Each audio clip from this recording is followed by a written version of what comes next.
Ho ho, happy holidays. It's Christmas Eve, noon 04. I'm Chris Kennard, your Princess of Port Richmond. I'm here with the effervescent, the eternal, the everlasting, good old Los, Haystack West. Happy holidays, Los. How are you? You already know. Hi, how are you? Yo, the days are colder, but some things remain the same, regardless of the platform. Mm-hmm. It's Sending that Christmas post tree. of blue sky right now. It's that Christmas tree. Yeah, it truly is the most wonderful time of the year, based on who you ask. Burning that mistletoe. You know what I'm saying? Hey, shout out to the Carpenters, if you know what I'm saying. The three wise men. Three spirits. The three spirits. Three spirits for me is just papers, blunt wrap, and a bong. Allegedly. Oh, nah, I'm not meeting those allegations. Nah. That's fair. Shout out to that tree. Let's not stand on ceremony, Mr. Wayne. It's the last stream of the year.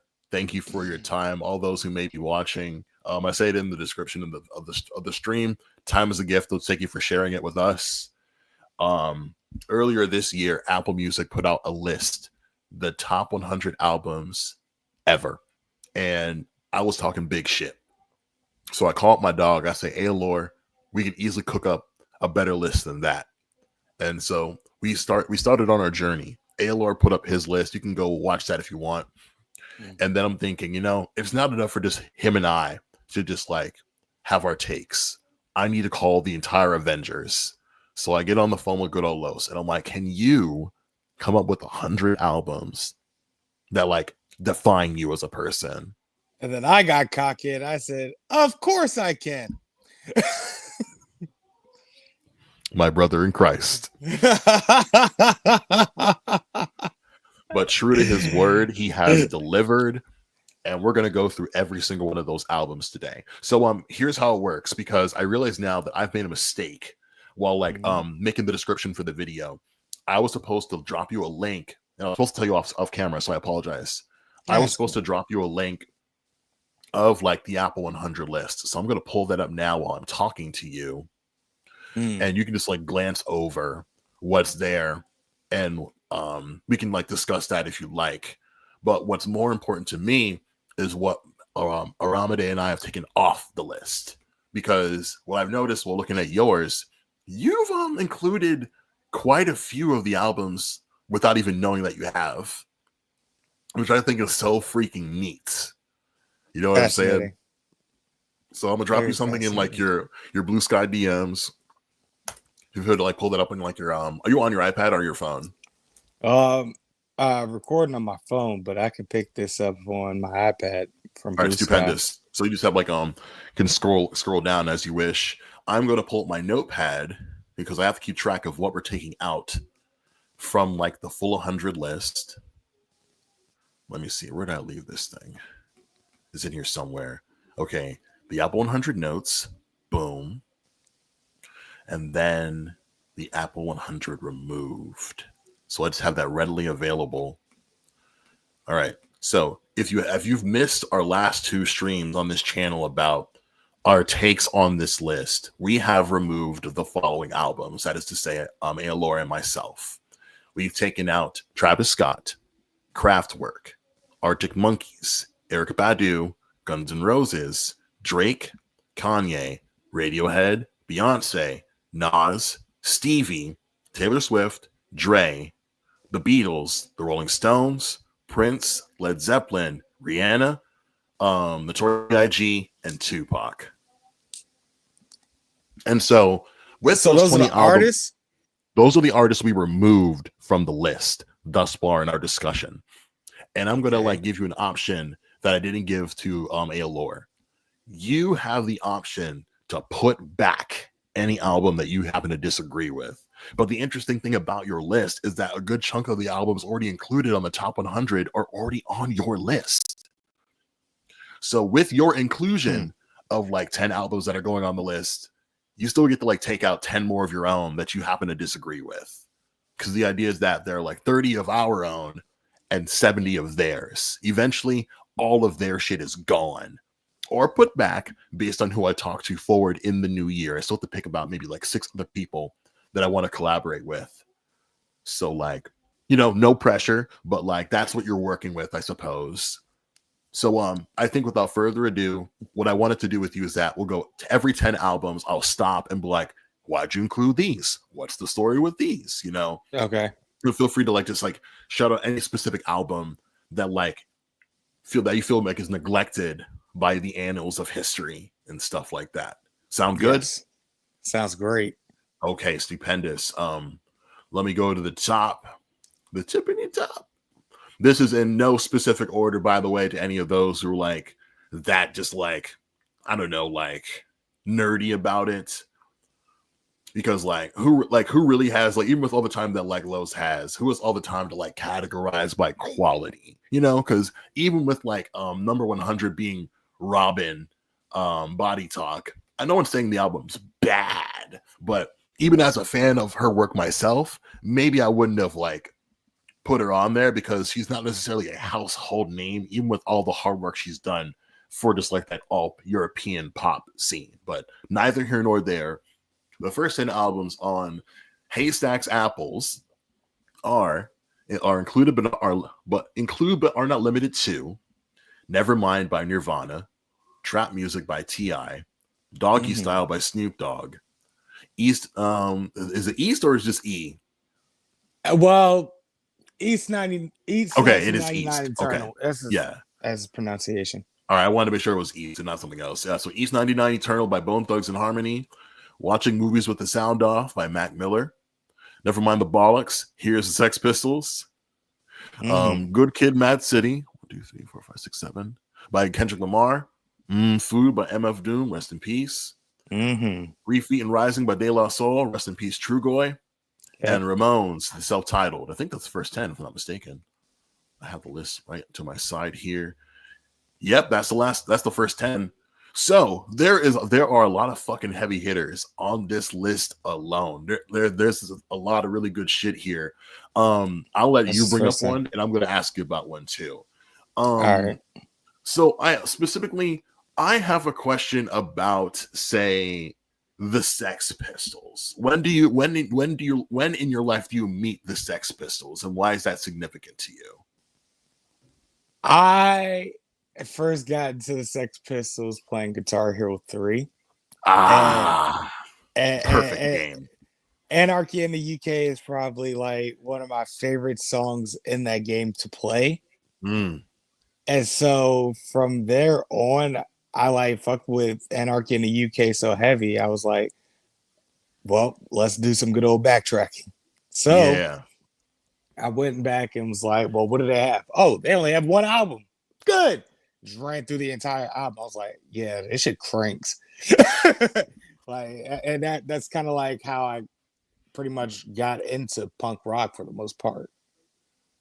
Word. I feel that in regards to the Sex Pistols, when me and Aramide were first going through the list, just like straight through 100 to 1, he made a comment about The Queen is Dead by the Smiths. And he was like, why is this album even like significant? And I'm like, I know what you're saying, because much like the Sex Pistols, the Smiths have a very just like controversial frontman in Morrissey. They're similar in the sense that they are both white supremacists, allegedly. Yeah, like I think Johnny Rotten is the frontman of the Sex Pistols, and was just like proudly wearing like his MAGA hat in press photos. Yeah. And it's like, doggy, you're not even from here. Like, ew, gross. Totally forgot about that.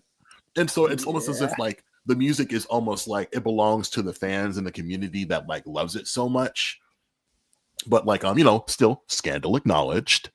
But it is a very big like landmark like record for a lot of people in these alt spaces. Like they definitely got like the Hulu treatment like Wu-Tang did, with just like the dramatization of like why like they're such a big deal to so many people. Like I feel like a lot of like poser talk goes to like the Sex Pistols in regards to who they were, who propped them up financially, the clothes that they wore, yada yada yada. But like I've also Damn. like we've brought up Guitar Hero 3 also in regards to this conversation, as opposed to like how the Strokes like reached a bigger audience with songs like Reptilia and things of that nature.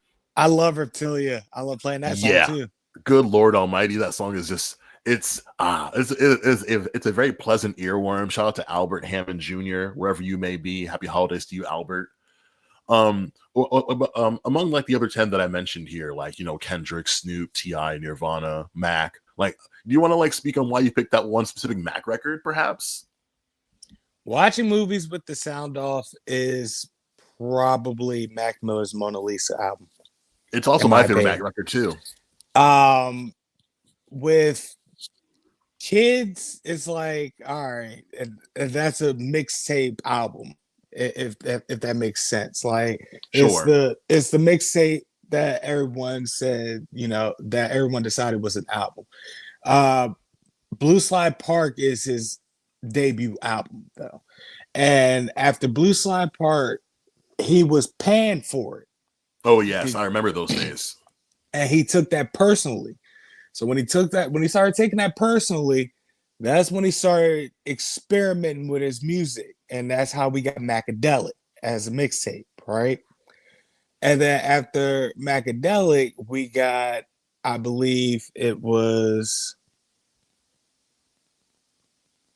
yeah. I can check that actually. I believe Watching Movies with the Sound Off was, no, Watching Movies with the Sound Off was after Good Morning, was it? I think no, actually, no. It goes Blue Slide, Macadelic, Watching Movies, There it is. Live from Space, then Good AM. All right. With that being said, right, Live from Space is just all of his live music with the addition of 3 songs, one of which is a pretty dark one. Another one is a song featuring Future, which is a pretty like airy song. And then the other one is probably one of my top 5 favorite Mac Miller songs, In the Morning, featuring the internet. Yo, shout out to the internet. They need to come back. Now, after the Live from Space album, we got, you said was Good AM? Yes. Good AM, he Babe Ruthed his death in that album. Oh.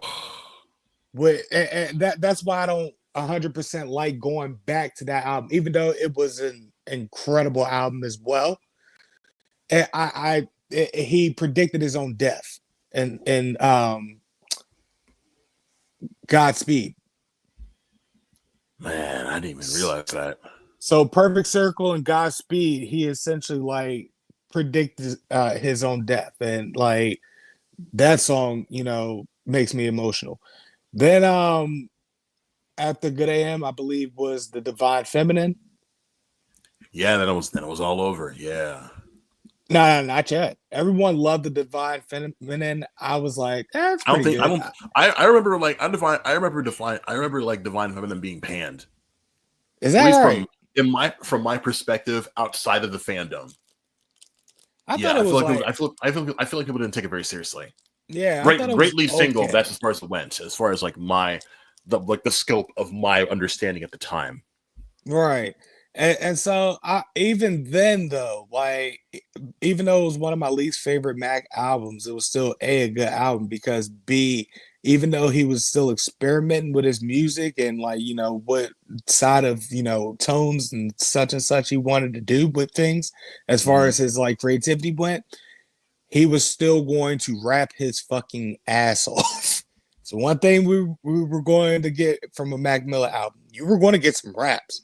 That was that, one way or another. So then we got Swimming. I forgot about Swimming. That's right. And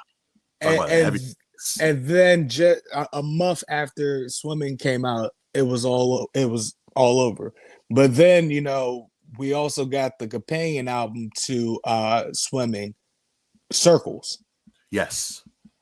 And also now upcoming next month we get one more Balloon Yeah, I'm glad you brought it up because like I was gonna ask you like, are you I'm excited for it. Okay, good because like Now I only wanted to ask because we just saw more like unreleased stuff by Juice World come out, and I feel some type of way about it specifically because unfortunately, and that's just like the world we live in today, where like the Mac estate is clearly just like gate kept by his immediate family. And we unfortunately can't say the same about, say, a Pop Smoke or a Juice World, you know, and that's just a result of like the predatory realm of like the music industry with young black folks. But it's quite clear that like it being announced at Flognaw was a very much like, hey, thanks for being here, and here's a reward for all your hard work. Then not only that, one of my favorite Mac Miller songs is an unreleased song that a lot of people probably will never hear. And it's called Newspaper. And it's gonna be on it? I don't think so. I'm lucky enough to like have been able to find and download it onto my phone. That way I'm able to listen to it whenever I want to.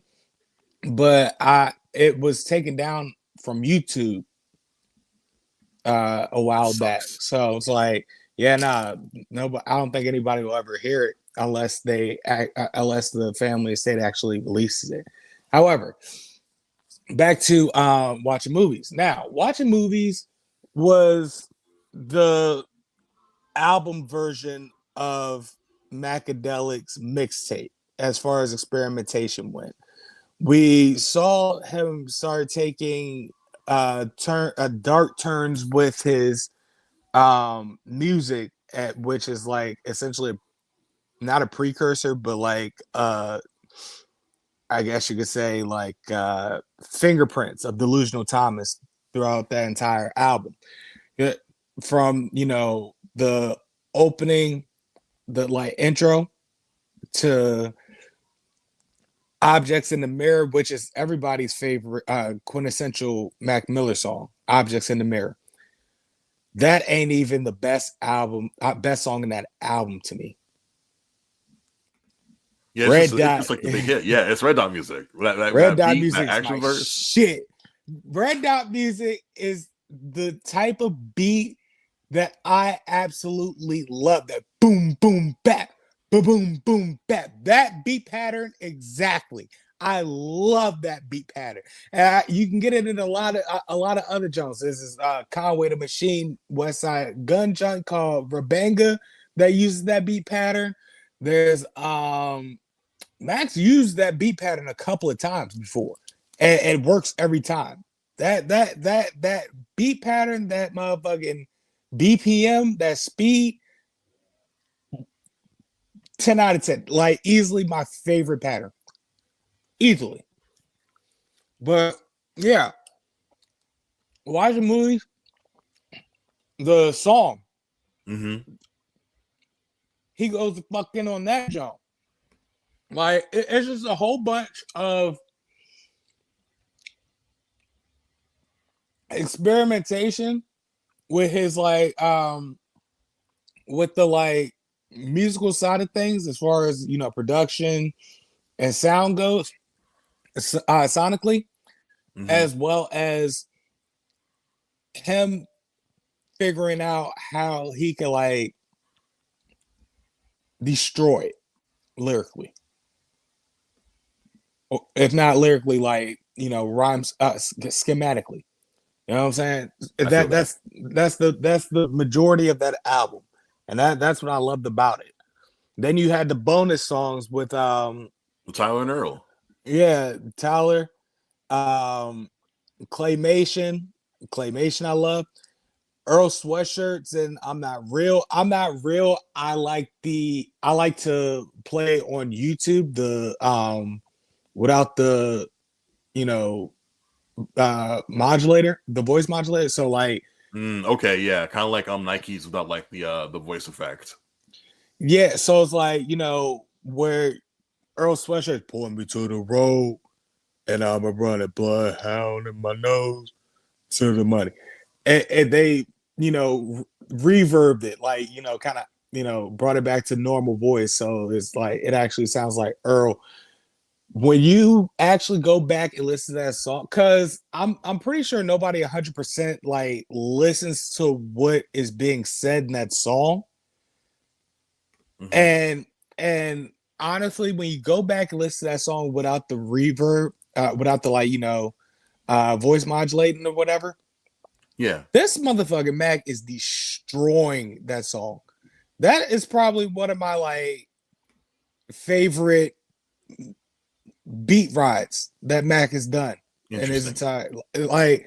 See, there's a rather spooky action movie. Pass roll a doobie, pass it to the hash a booty, absolutely smack a groupie, act the bougie, see a feature, ass truly need a feature, truly bitches must have a bad jeans and bag of Scoogie.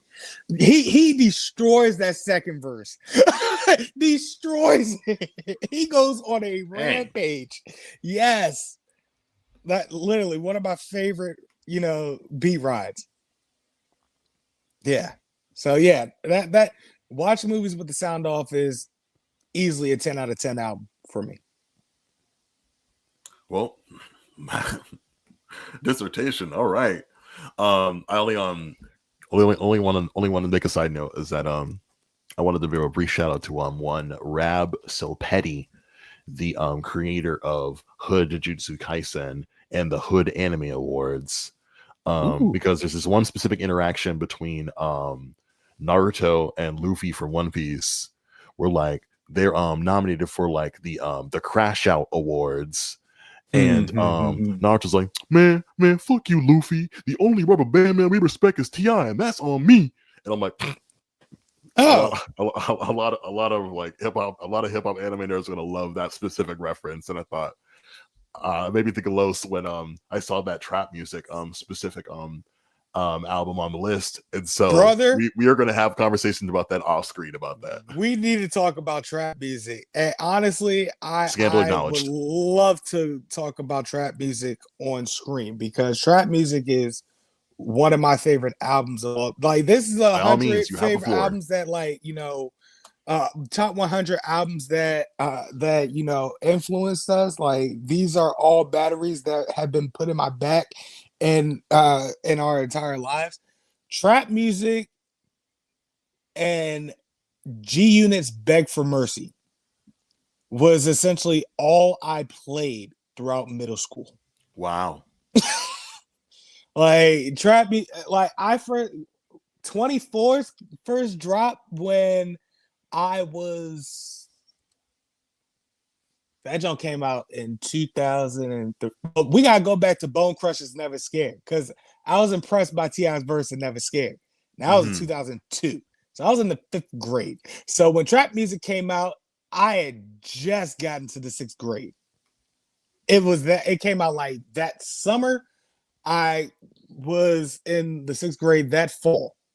So throughout that entire school year, all I listened to was trap music. Then I said, let's backtrack. And then I discovered I'm serious. And oh boy. And then he dropped Urban Legend the following year. And then before I knew it, T.I. was on a run. And I just tuned in just in time for that. Oh, Get Rich or Die Trying. And then Beg for Mercy. Yeah. Dang. Those two, and then trap music, with the exception of Rubber Band Man, ironically, for the simple fact that everybody ran that song to the ground because it was one of his lead singles to that album, and that was the lead single that everybody loved. So everybody was wearing rubber bands. After that, I was wearing rubber bands prior to that because that was a thing my older brother did, and that I copied off them. So. It was 24s that did it for me. That made me go, oh, this is my guy now. And so from the opening song of trap music, and it's not even, he not really saying much. He's just like, it's an intro song, right? but like it essentially sets the tone for the rest of the album, and then the rest of the album is just front to back perfect.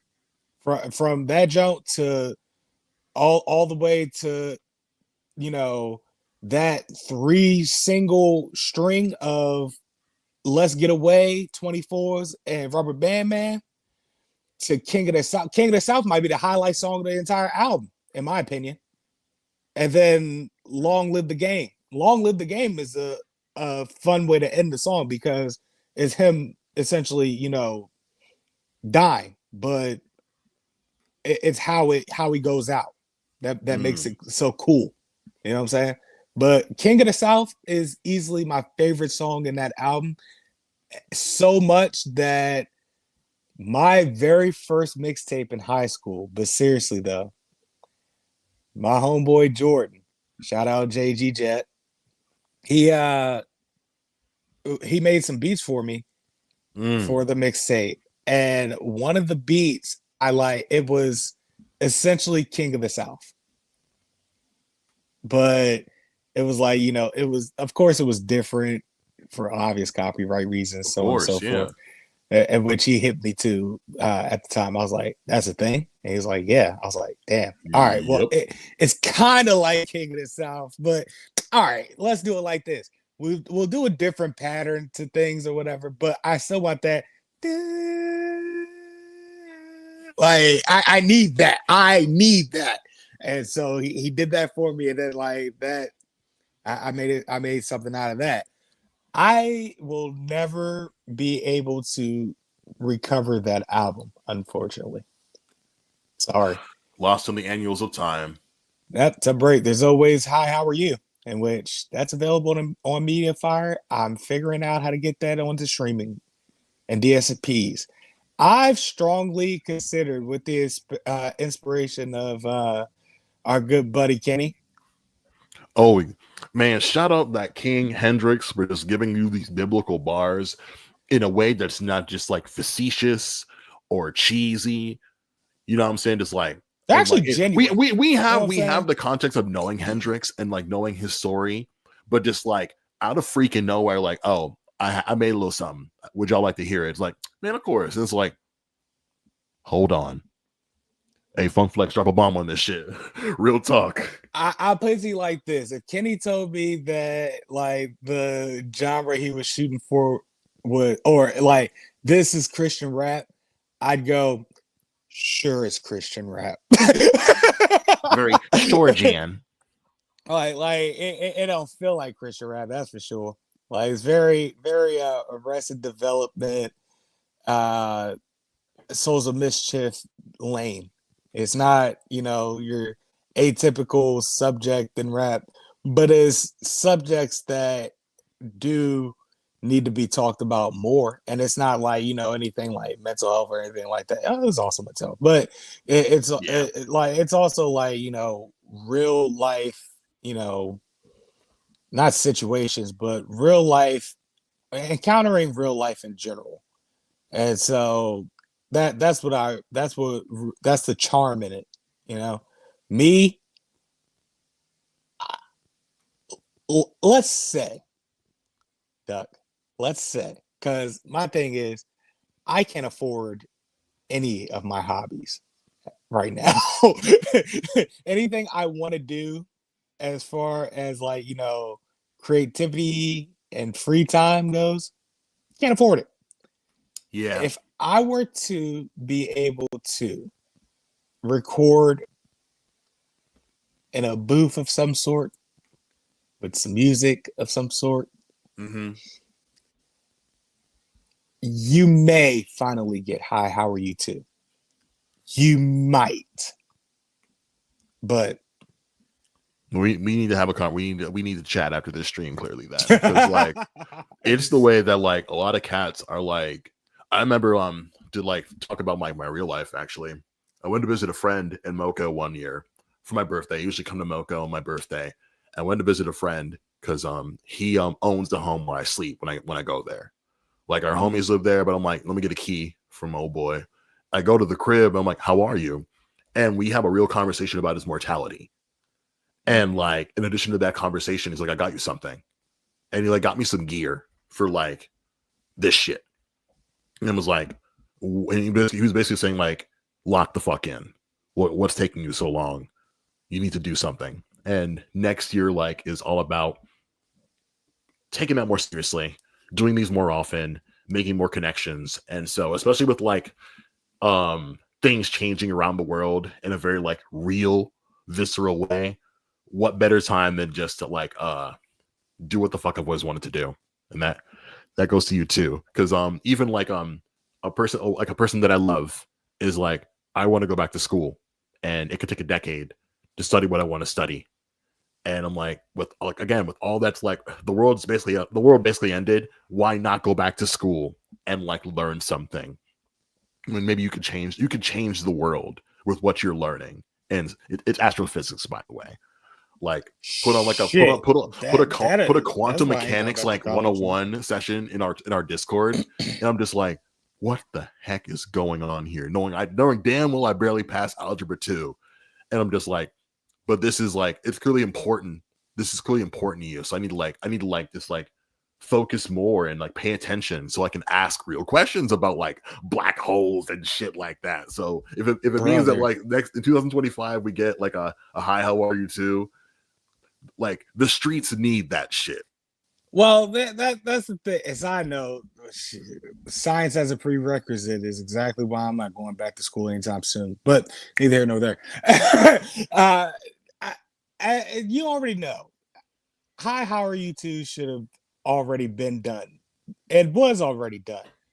My computer crashed. So it ate it. Oh, so this is like the 2.0.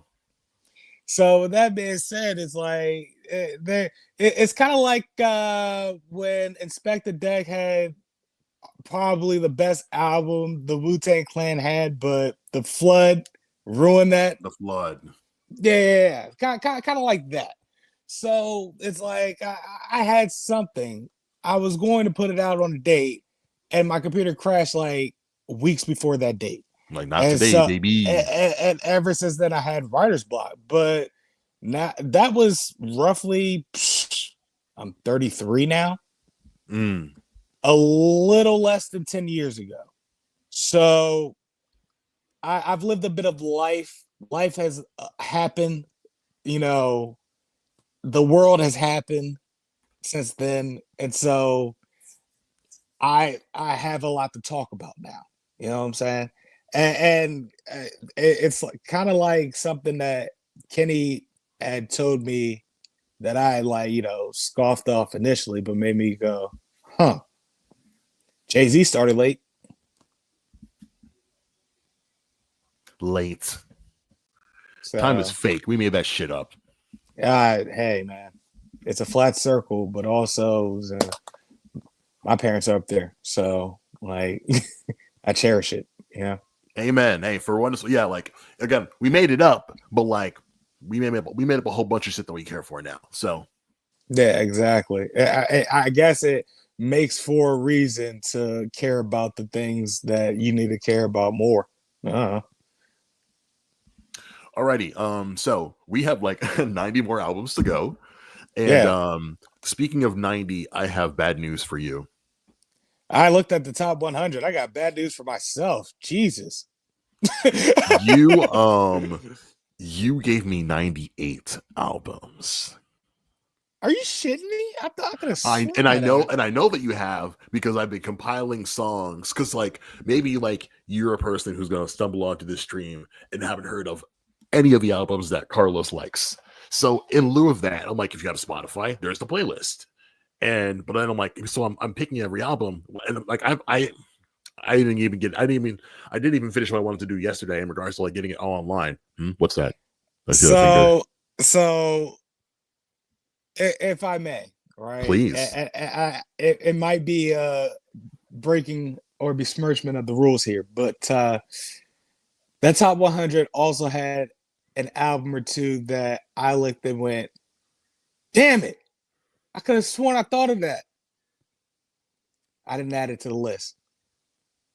Confessions by Usher. Okay, what else? Give me one more. And then What was the other one? Shit. There was another one that made me go, damn it, I wish I had thought of that one too. Which one? Uh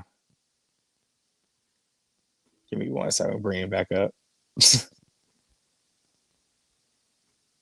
I already have Ready to Die.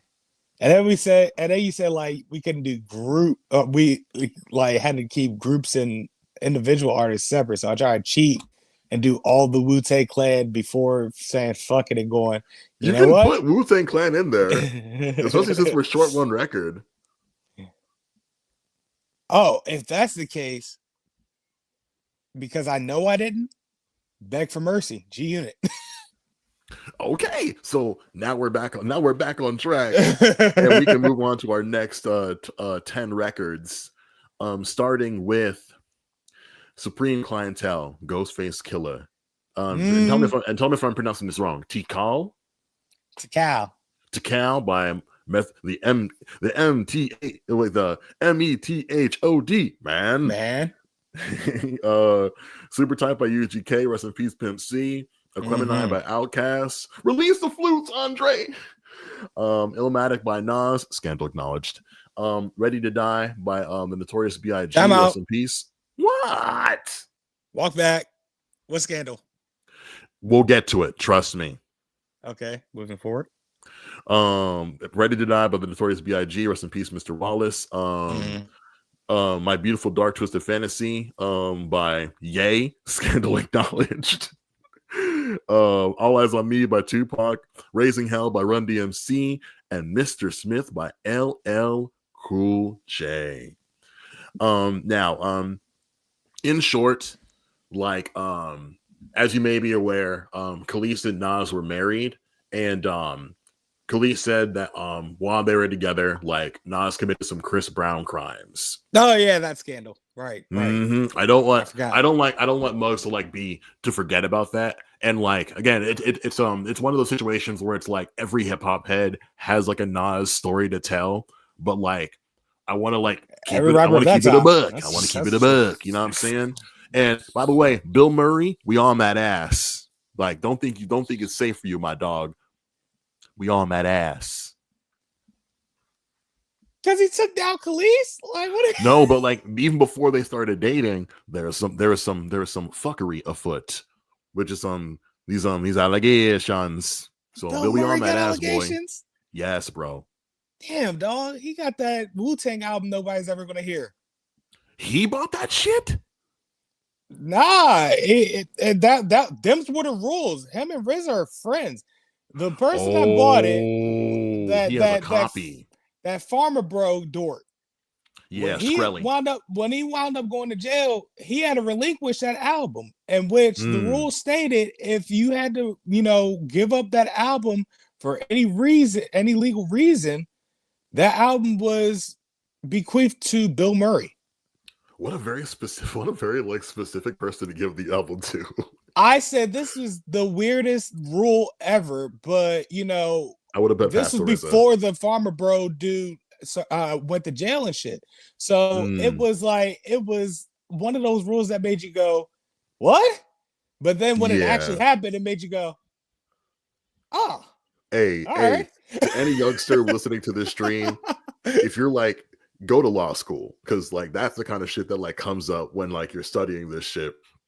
Entertainment law, criminal law, yada yada yada. I want to ask you about I want to talk about Ye, and I want to talk about Outkast, because one of my favorite creators, Cole Kushner, the guy who does like the Dissect podcast on Spotify, he and his buddy did a whole series on picking the best Outkast record, and I don't know, picking the best Outkast song, and I don't remember which song that they picked, but and even like when I was in Baltimore, I was recently in Baltimore listening to like local like DMV radio, and Muggs like having like the eternal annoying ass conversation of, oh, why isn't Outkast getting back together? And I'm like, stop, bro, you guys are so boring. Like, just my whole thing is like, people, I feel as though the world at large could have a better like argument for why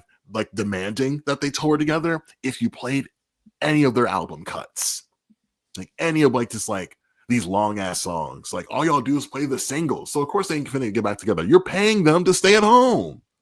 Golly, that's one way to think of it. So why did you pick this one specific like Outkast record? I want to, before I say this, gloss over real quick. With the exception of Raising Hell, because well, let's be honest, I only picked that album for one song and one song only. We know what that song is.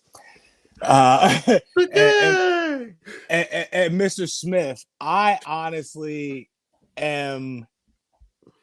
I picked Mr. Smith because of, well, two songs in particular. Doing it, Brown.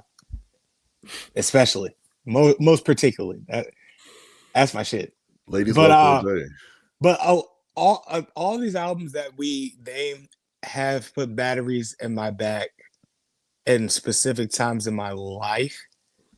That said, Aquemini is essentially my favorite Outkast album.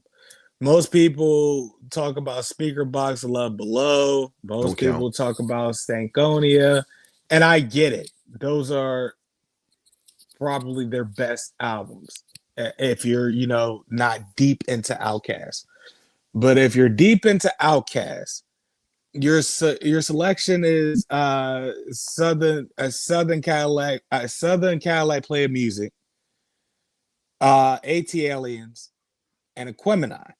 And to a lot of the old heads, Southern Cadillac is the optimal Outkast album. A lot of people enjoy AT-Aliens for its feature song like Rosa Parks. Aquemini, the song itself is probably like my top 3 favorite Outkast songs because it's just it's calming, it's relaxing, but then like they have a moment where the beat kicks in, and that's how they bring it home.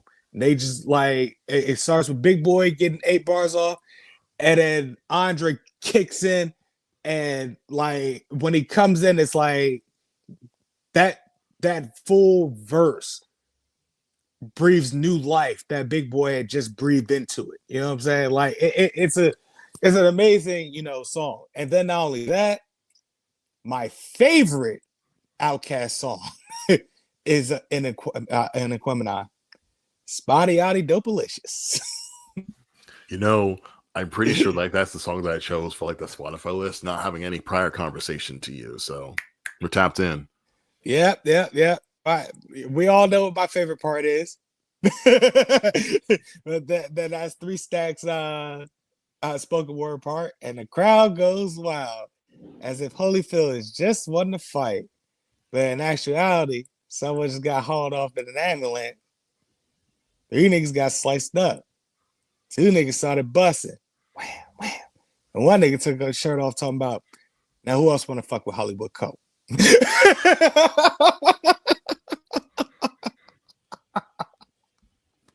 I was like, no, everything he was saying sounded so good until like everything went left. No. and that's what I love about that song. That and the horn section, which Beyonce's used before. Oh, I didn't know that.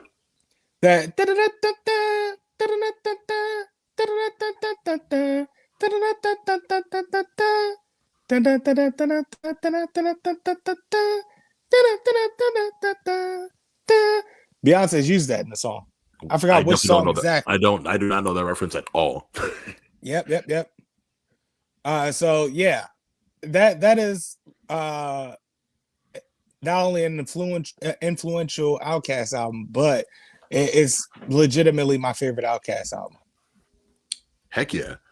The heck what I was asking about. I still want to talk about Ye, only in the sense that I'm impressed you picked Dark Fantasy, because personally, as far as like I'm concerned, 808s is the de facto Kanye record as far as like what was birthed from that record. Because I can understand like long long committed Ye fans can't like pick between like the big three of his discog.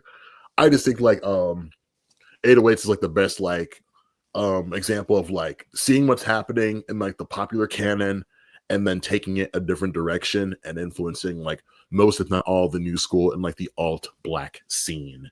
But and I remember like where I was when like fantasy came out, how often like me and my classmates in like radio school put it on and like having our different specific like favorite songs. Like what does it mean for you now, even like considering just like the way that like Ye has gone out of his way to say the things that he said about all those people that we don't have to name here?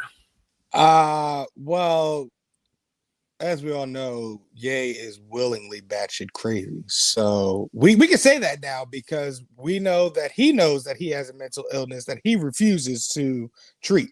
So that being said, as an artist, I'll put it to you guys like this, right? And I'm going to piss a whole lot of people off, and I don't care because, well, I'm willing to slap you guys for thinking it anyway. But that's because I have an opinion about robotic voices. 808 and Heartbreaks, not Kanye's best album. It isn't. Y'all certainly like, not. This is the one that I like. Y'all just like auto-tune, and I think y'all are weird for that. So like, I'll wear that hat. For what it's worth. I'll wear that hat. So now that we got that out of the way, College Dropout to Late Registration is Kanye's best stretch. His best song, in my opinion, in that stretch is a hidden track. The one on the last album 2 or on the first one? Late Registration. Okay, that's like the last. I don't think I have. I don't. If I have, I've forgotten. So, but like, but what is that? It's but like, late. Okay. Oh yeah. I think I know that one. I think it's the one that like Tyler made him perform when he came to Flog Now. That I'll be late for that. That's the one. The very same. I love Late. So yeah. With that being said, Yeezus never happened. Everything after Yeezus. That's so funny. Only my life, the life of Pablo happened only because I really like No More Parties in LA. Only because Kendrick's verse in No More Parties in LA. That's the only reason why I acknowledge that album. Otherwise, everything after Yeezus, including Yeezus, never happened. My Beautiful Dark Twisted Fantasy is the perfect quintessential Kanye album in terms of what he has said his artistic direction was trying to be. He was trying to make music sound like what art looks like. My Beautiful Dark Twisted Fantasy is the perfect description of that. I'll give you that. The perfect description of that. And everything about that album, aside from the album cover, is it is exactly what the album is titled and what it advertises. It's beautiful, it's dark, it's twisted, and there's a lot of fantasy elements to it. Case in point, Monster. So he did the perfect, all the stars fucking aligned for that album as far as that artistic direction went. Then not only that, the features in that album go crazy. Again, Monster. Let's keep in mind, Monster, not even my favorite song in that album. That's everybody else's favorite song in that album. But I get why that's everybody's favorite song in that album. My favorite song in that album, you have to play the track before it in order to like get the full song. All of the lights. You know what's so funny? Again, I chose like the the orchestral like interlude to that record on the playlist because that to me that passage still like feels like I'm allowed to enjoy that. Just Yes. like the scope of how big that song was, the covers of that song, like the blunder of our nigga dead as opposed to our the king is dead, like just like using people's voices as instruments. My thing with All the Lights is that when I first heard it, I thought it was a cool song, but listening to the preface interlude that goes along that accompanies that song before the song, like the track All the Lights starts, Yeah, that puts the song in that puts All the Lights in itself ironically in a different light to me. Like when you really play that, you know, interlude track, because it really evokes emotion, how the strings how that arrangement goes. yeah. That Considering hip hop is high art. yeah, like it really sounds like a composed musical piece. And that was the like I felt like the crown jewel in that entire album. Because again, we got to remember what what his vision was around that time. And he absolutely landed that plane. So Well, I'm sold. We have at least like 80 more to go. real quick though, What's that? Supreme Clientele, my favorite Ghostface album, was during a mental breakdown in Africa. Really? I didn't know that. My favorite song, Nutmeg, is a schizophrenic episode. Damn, I had no idea. He's rapping through a schizophrenic episode. All I want to say about Supreme Clientele is that recently acclaimed black journalist Torre and artist King Green have a podcast called Rap Latte, and they had Fantano on there, and they're like, who do you like? Who are your favorite rappers? And he's like, Ghostface is my favorite rapper. And they're like, that's a very interesting choice. And I'm like, yeah, that boy Fantano, he's a real eater. And like mentions like just like the range of like Ghostface's work and how even to this day, besides like Method Man and RZA, like he's still really just like pressing rappers. Same with like Deck and stuff like that, but just like having that like that default just like uniquely New York voice and shit like that. I go back and forth between who's my favorite Wu-Tang member between Ghost and Meth. Like with respect to Deck, I just really enjoyed his verse in Forever. Like the opening verse. If you needed to set a tone, Inspector Deck has set a tone in a posse cut. You know what I'm saying? I bomb atomically. Socrates' philosophies and high prophecy. Like that's a verse. However, as far as bodies of work and like as far as like rap style, Method Man was the more technical lyricist, and that's what I loved about Method Man. He could say things, he could say phrases, and he could take certain phrases and interconnect them with other phrases. You want to think twice, I think not. Things like that. You know what I'm saying? Meanwhile, Ghostface, you didn't know what he was going to say next for the most part. It wasn't in a sense of old dirty bastard where, you know, ODB's a fool, he's a joker, he's a clown, he'll say anything. Nah, this motherfucker Ghostface, he could, you know, rap about, he could tell you the story. He could, you know, rap about things that, you know, just interest them. But then there's this thing he does where he'll take slang of slang and utilize that like as a concept. Like there's his verse in one, he goes,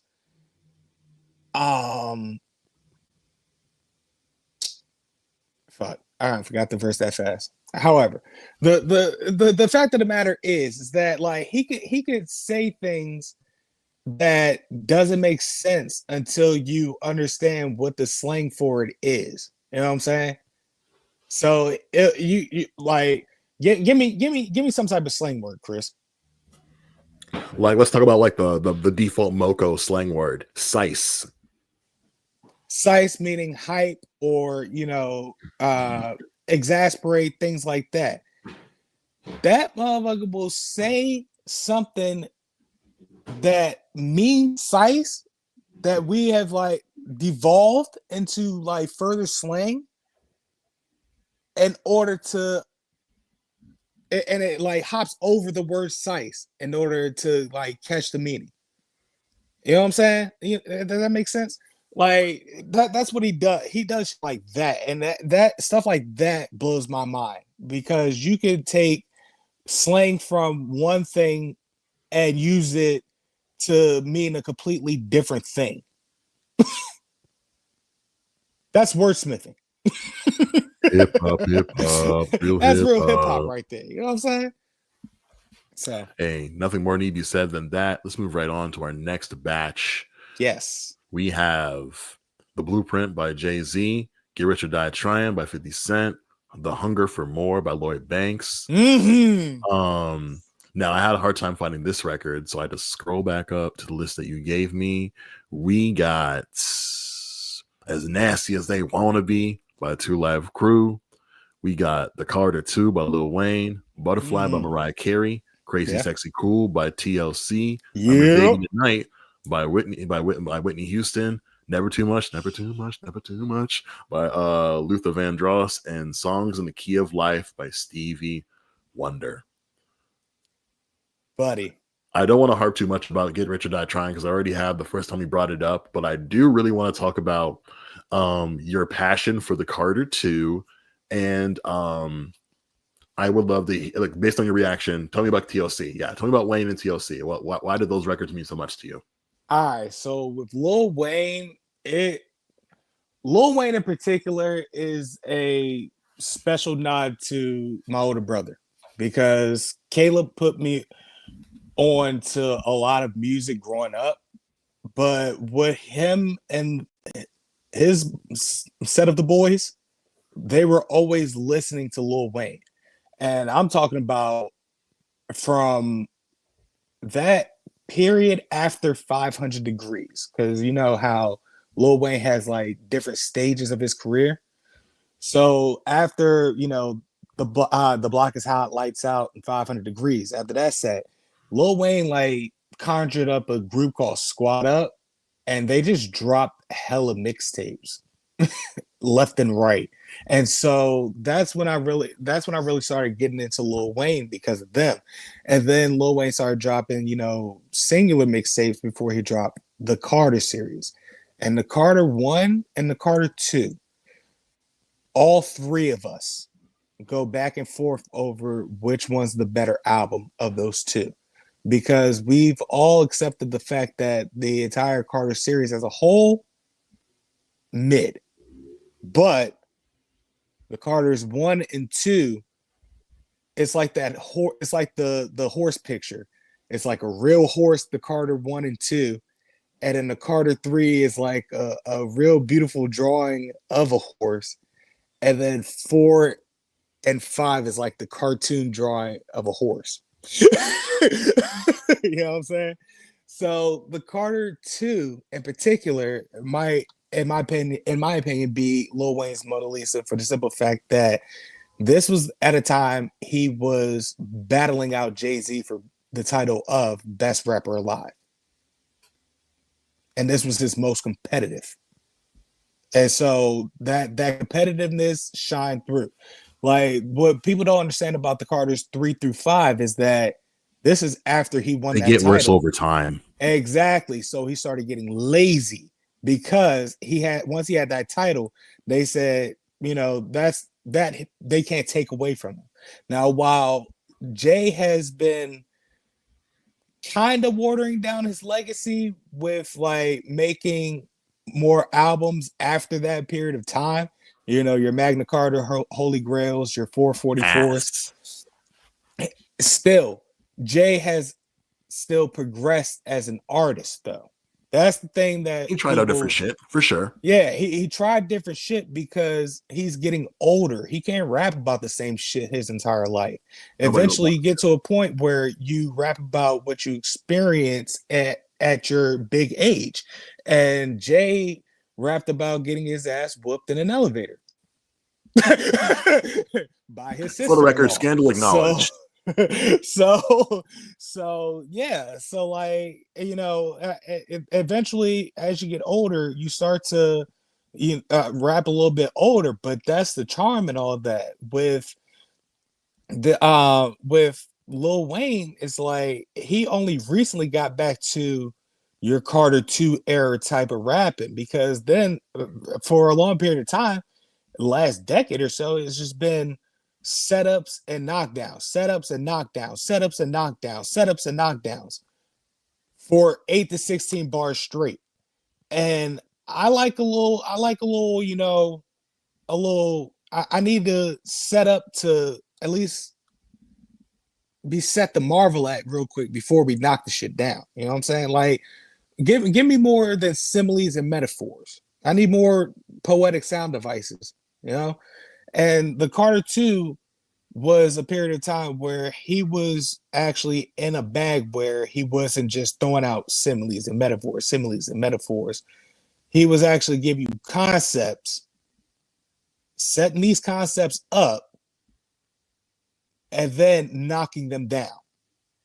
Hell, there were times where he'll set the concept up and just knock it down as he's going through the concept, but he's still setting the concept up.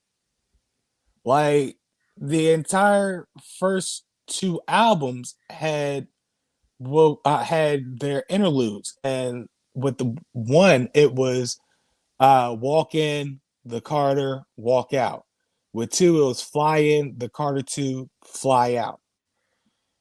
And in those interludes was the concept of the Carter.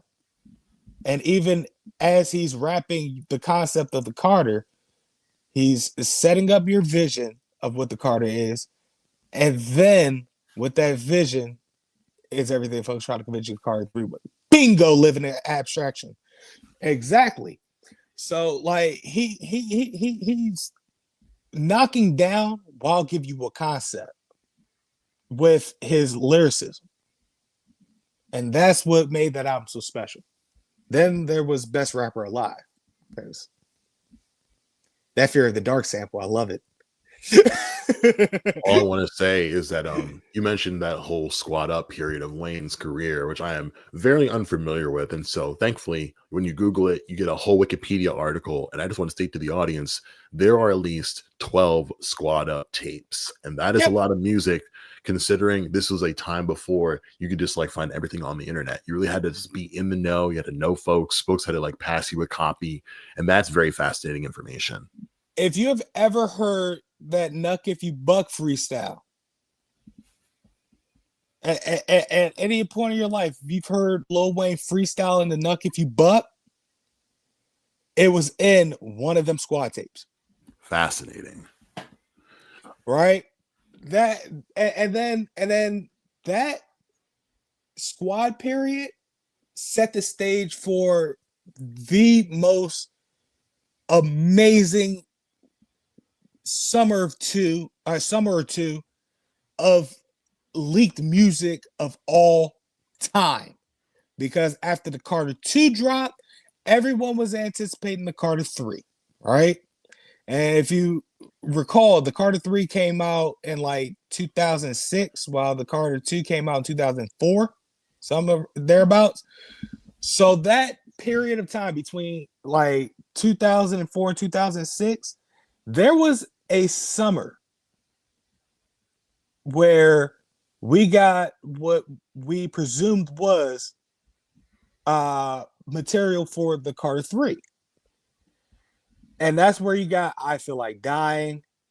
That's where you got when he performed at the award show, he performed Gossip. You got the original version of La La, which probably might be the lesser version if we're being honest. You got I Know the Future, which is probably one of my favorite Lil Wayne songs ever. Like you got essentially what was supposed to be the Carter 3, but they leaked a lot of that material. We're talking about a good album and a half of material. a good 26, 27, 28 songs total. And it caused Lil Wayne to push back the album another like 6 months to a year. And then when the Carter 3 came out, it was anticlimactic because like I know what was supposed to be in that album. All this, not supposed to be in this album. I heard Prostitute Flange. So all I'll say about Carter 3, I really like the flip of that specific sample on Dr. Carter. That may be like the best part of the entire album for me personally. The best part of that album for me is probably the album version of Lala. That started out hustling, ended up balling. I like that song. Word up. Tell the people about TLC. Like, I think Yes. TLC, like, they are done an injustice because they're kind of considered like a meme of like white people 90s culture, and I don't appreciate that personally. Frankly, as I said earlier in this episode, I grew up on TLC, Aaliyah, Mariah Carey, and that's because my mom spent a lot of time listening to their music while she was cleaning on Saturdays. So I spent a lot of weekends just upstairs to fucking Fantasy or Waterfalls Blast and so on and so forth. Now, Crazy Sexy Cool is one of those albums that as I got older, I went back and listened to and was like, ooh, Missy had the right idea playing this album. As far as content goes, probably not, but we didn't understand it, so perfectly fine. Now, the thing about Crazy Sexy Cool is that this is one of the first primarily Chili and T-Boz albums. Left Eye was not only dealing with alcohol abuse problem, but also an Andre Rison problem. So she spent the majority of that album not in studio. I see. Ironically enough, her presence is felt from one song and one song only, and that's all she needed. I seen the rainbow yesterday and too many storms. Left Eye stepped in for 16 bars and went back to her personal problems, bro. Stellar, amazing, and just absolutely gave you a memorable verse as well. You know what I'm saying? With a memorable beginning, and then like if you listen to the song long enough, you remember the entire verse. So like Left Eye made her impact where she needed to make her impact in that album. And that's kind of like the one thing that I really liked about that album is the fact that, you know, she only needed one song to get the point across of what she does in the group. Like, don't deny her existence in the group. It's not just Chili and T-Boz. Like, I bring something to the table too, and that's bars. And so, with T-Boz and Chili essentially carrying that album, they made an otherwise amazing album because you had Digging on You, you had Red Light Special. Like, Red Light Special probably one of the most amazing baby making songs ever. You know what I'm saying? Like, respectfully. All time. Respectfully. And then not only that, the album ends with an Andre 3000 feature and something wicked this way comes.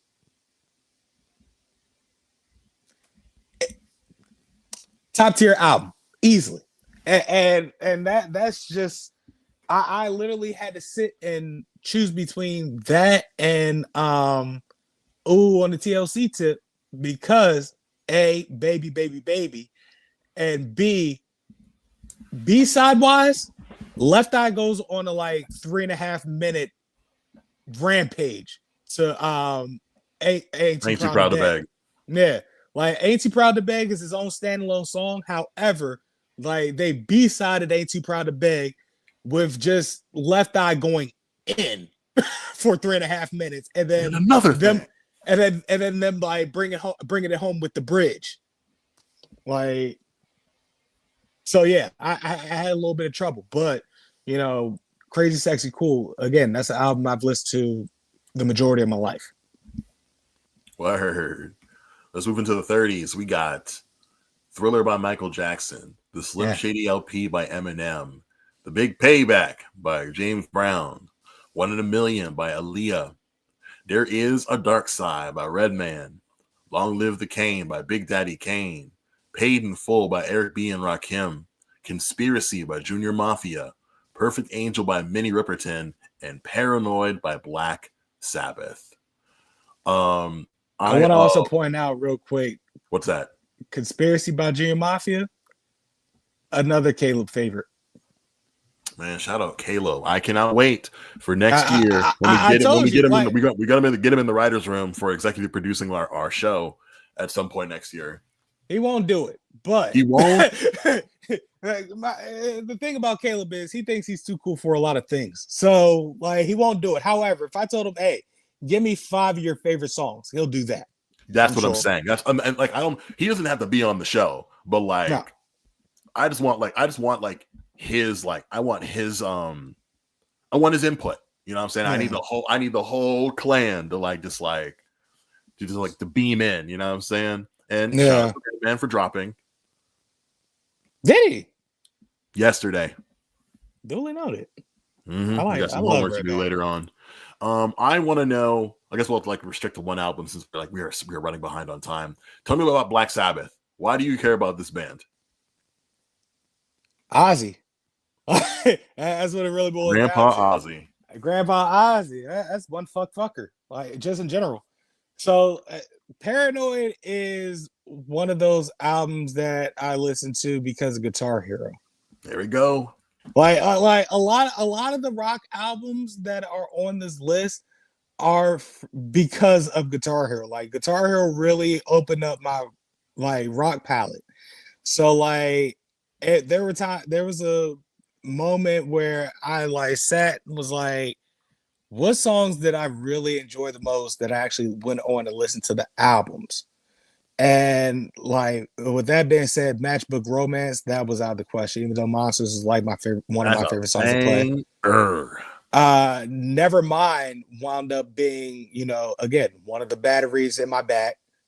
It's one of the albums that shaped me, essentially. So I really started, digging a little more, and Black Sabbath came up, and I was like, that's the one. That's one of them ones as well, because Paranoid is fun to play, but even though they're not on the album, Crazy Train is probably one of my favorite Black Sabbath songs. It's an Ozzy song explicitly. Is it? I thought it was. I thought it was Sabbath. I didn't know that. I know Trick Daddy used it for "Let's Go." Yeah, that sample is because that's how I know about that song. Like it's supposed to be because of Lil Jon and Trick Daddy. That song is generational for me. Yeah, absolutely. But Paranoid features not only Paranoid but Iron Man as well. So, and we all know how much of a banger Iron Man is. You gotta have Paranoid in there. A lot of Bing. I would say what are your takes on Dio? But it's an apples to orange kind of comparison in regards to Black Sabbath and things of that nature. So we don't have to go down that path. Yeah. When Ozzy left Black Sabbath, they hired Dio to take over. Frankly, I probably had that wrong. But the fact of the matter is, at one point, Dio was the lead singer of Black Sabbath, and I think that's the Black Sabbath that I prefer because, for me, the best part about Black Sabbath is their guitarist Tony Iommi, and because he's the default grandfather to heavy metal guitar playing and stuff like that. Ozzy is just Ozzy, and Dio is just Dio, but the unsung members of the band, that's what really jumps out at me when I try to listen to their stuff, because more or less it's like the same four, like English bands love to never break up. So like to see the same like old geezers like pick up like the gear to like go on the road all 50 years of like their run, it says a lot. So I wanted to make sure I got your take on that, because like a lot of brothers don't say like they love the Heaven and Hell era of Black Sabbath was when Dio was their singer and stuff like that. But a lot of brothers don't like go hard for Black Sabbath, but like he's Grandpa Ozzy to all of us, you know what I'm saying? Yeah, and like I really hope we that know if we don't know who Black Sabbath is, we for sure know who Ozzy Osbourne is. That's the thing about us. Living legend. I hope I appreciate him saying like I'm like him like leaving America to go back to England. He's like, I ain't dying here. No way. I'm out this John. There's no fucking way in hell I'm going to die in this piece of shit area. I understand. I get it completely also. Yo, like seeing when I was still on TikTok all the time and seeing clips of like him and his son like have conversations about everything, and just like knowing that here's a youngster who like can actually understand Ozzy, considering all like the things that he's been through, and like the fact that he's still here to like still like speak his piece on like the legacy of like his music and like the festival and all that other stuff. Don't Jack host like a ghost show or something like that? Ghost show? Don't Jack host like a ghost show or something like that? I don't know what his son is up to these days. I ain't go front. That's the last I saw him. He was hosting some type of like horror show or something like that. Some ghost show on True TV or some shit like that. I was like, oh, man, count me out. You, Jack. Get your money up though, cuz I ain't mad at you. Good for you, Jack. In the 40s, we have Led Zeppelin with Led Zeppelin 4. Yes. Fear of the Dark by Iron Maiden, which I definitely want to talk about. We got Black Rain by Queen Latifah, Light as a Rock by MC Light, Hardcore by Lil Kim, Il Nana by Foxy Brown, Voodoo by D'Angelo, yes sir, Janet by Janet Jackson, Demon Days by Gorillaz, and Quick is the Name by DJ Quick. I really wanted to real quick just go in on Fear of the Dark, because you picked an album I know nothing about in regards to Iron Maiden. I haven't kept up with the Maiden in a while because like their frontman like is like a pro-Brexiter, and so I'm like, oh, I'm backing away from that shit. Ugh. But you know, like again, like along with like Black Sabbath, like Maiden has been around for a very long time. I think they have at least like 3 frontmen, but like it's like this like the legacy of like their mascot and just like the kind of music that they're just like famous for across the world. Yeah, like you picked a very specific, like you've picked like a Maiden record. Dead Eddie. I never would have like otherwise expected from you, and like for part of me from like counting you out for like pulling a deep cut. I actually foreshadowed this one moment where we were talking about Lil Wayne. Oh, because he samples Iron Maiden? Fear of the Dark is the sample for Best Rapper Alive. Oh. And you know how I learned that? Because with the album version, you don't like completely hear it. All you hear is the I see. Doom, doom, doom, doom, doom, doom, doom, doom, doom, doom. That's the only riff you hear. So it's kind of hard to like tell for real. They remember how I told you that he had that excellent summer, that magical summer where unreleased shit was just dropping. Well, the beginning of that purge was the Carter 2.5. And in the Carter 2.5, there were unreleased versions of certain songs in that album. Like there was unreleased versions of Fireman. Man, that was the song that I knew from that album. Wow. There was an unreleased version of Grown Man, that song with Currency. Spitter. And there was a alternative version of Hustle Music called Ain't Got Time, which probably is another one of my favorite Lil Wayne songs. Now, among these unreleased songs that were on the Carter 2.5 was an alternative version of Best Rapper Alive that uses the live performance of Fear of the Dark. Okay. So now you can actually hear the like And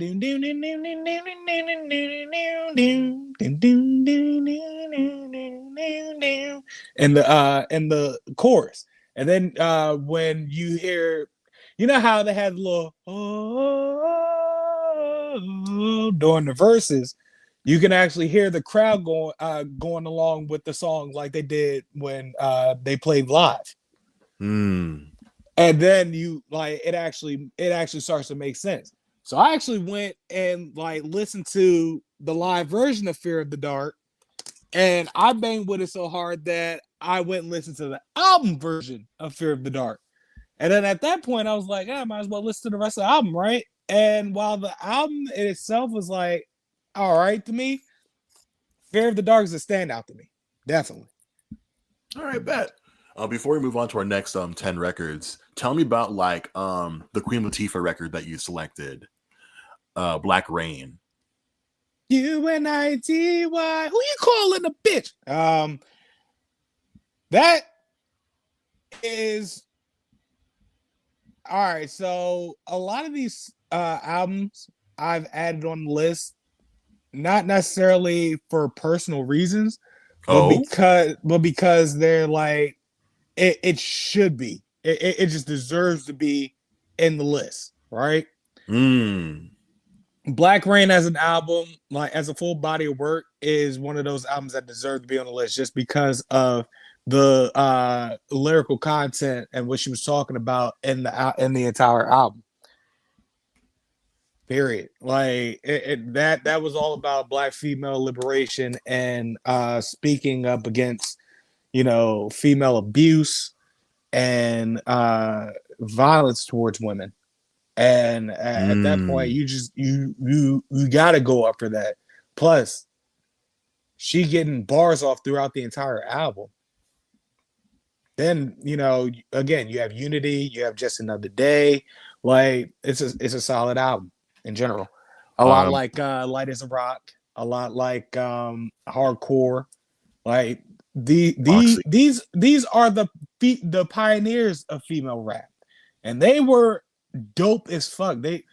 Lil Kim was talking about her twat. Sure. That was talking about their dicks. So that was the gimmick though. You know what I'm saying? But she wasn't just talking about that. She was also a goon bitch too. That's what made Lil Kim so appealing. That she actually was the female counterpart to the male gangster rapper at the time.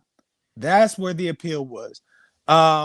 With Queen Latifah though, she was the again the Black empowerment rapper, and she was in that group, the Soulquarians, in it.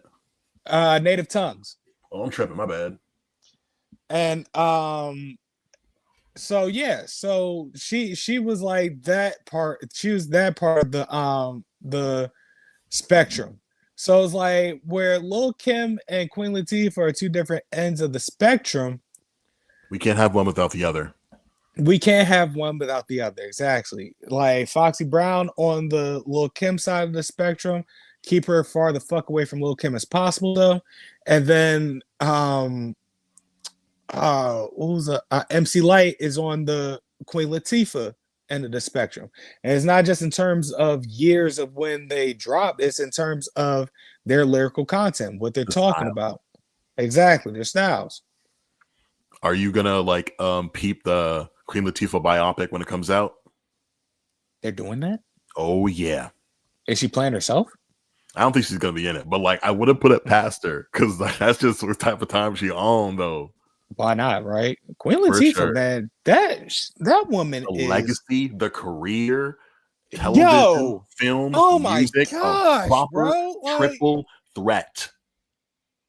She is her. Queen Latifah is her. My mom jokes that we're related because we have the same last name. Like she is her. Like you gotta think about it. She put out 7, I want to say, albums. One of which was a jazz album. And I believe that jazz album was actually pretty solid. Very Ella Fitzgerald-y, apparently. That's what I hear. And then again, Black Rain. And then not only that, her acting career may have surpassed her rapping career. Oh, easily. Like, Set It Off? Come on. Classic. A classic. A hood classic. Last Holiday? No, wait. Taxi? You know what I'm saying? Like, she's a Fresh Prince that one time. Like, yeah, Come nah. on now. Queen Latifah is one of them ones. Genuinely. So I had no idea.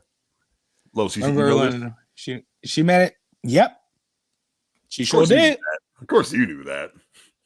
I'm trying to think. There was a rapper of that time whom at the time period was like living with Regina Hall. And I can't remember for the life of me. It was like a legitimate tidbit. Like the rapper called in the only to be in before Action Bronson, the only rapper to be in the Scorsese film. Is that right? That I didn't know. See, look at that. He was he called into the right time with Bomani Jones because Bomani Jones is doing voicemails. He calls in and he was telling about a time that he was living with Regina Hall, and it had to do with Cuz from Brand Nubian. Bingo. Yeah. He was like there was like because with Bomani's voicemails, sometimes he'll do a subject matter like, tell me about that time, blah, blah, blah, blah, blah. And he was telling them about that time that blah, blah, blah. I forgot exactly what it was in context. But the side note tidbit of it was that he was like, yeah, so I was living with y'all know the actress Regina Hall? He's like, yeah, I was living with Regina Hall for a little bit. I stayed with her for a little bit. That's the homegirl. And so as me and her, we were watching football and just went on about his story. Man, cuz ended the story, and there was a long pause, and Bomani went, did one of the members of Brand Nubian just mentioned that he lived with Regina Hall?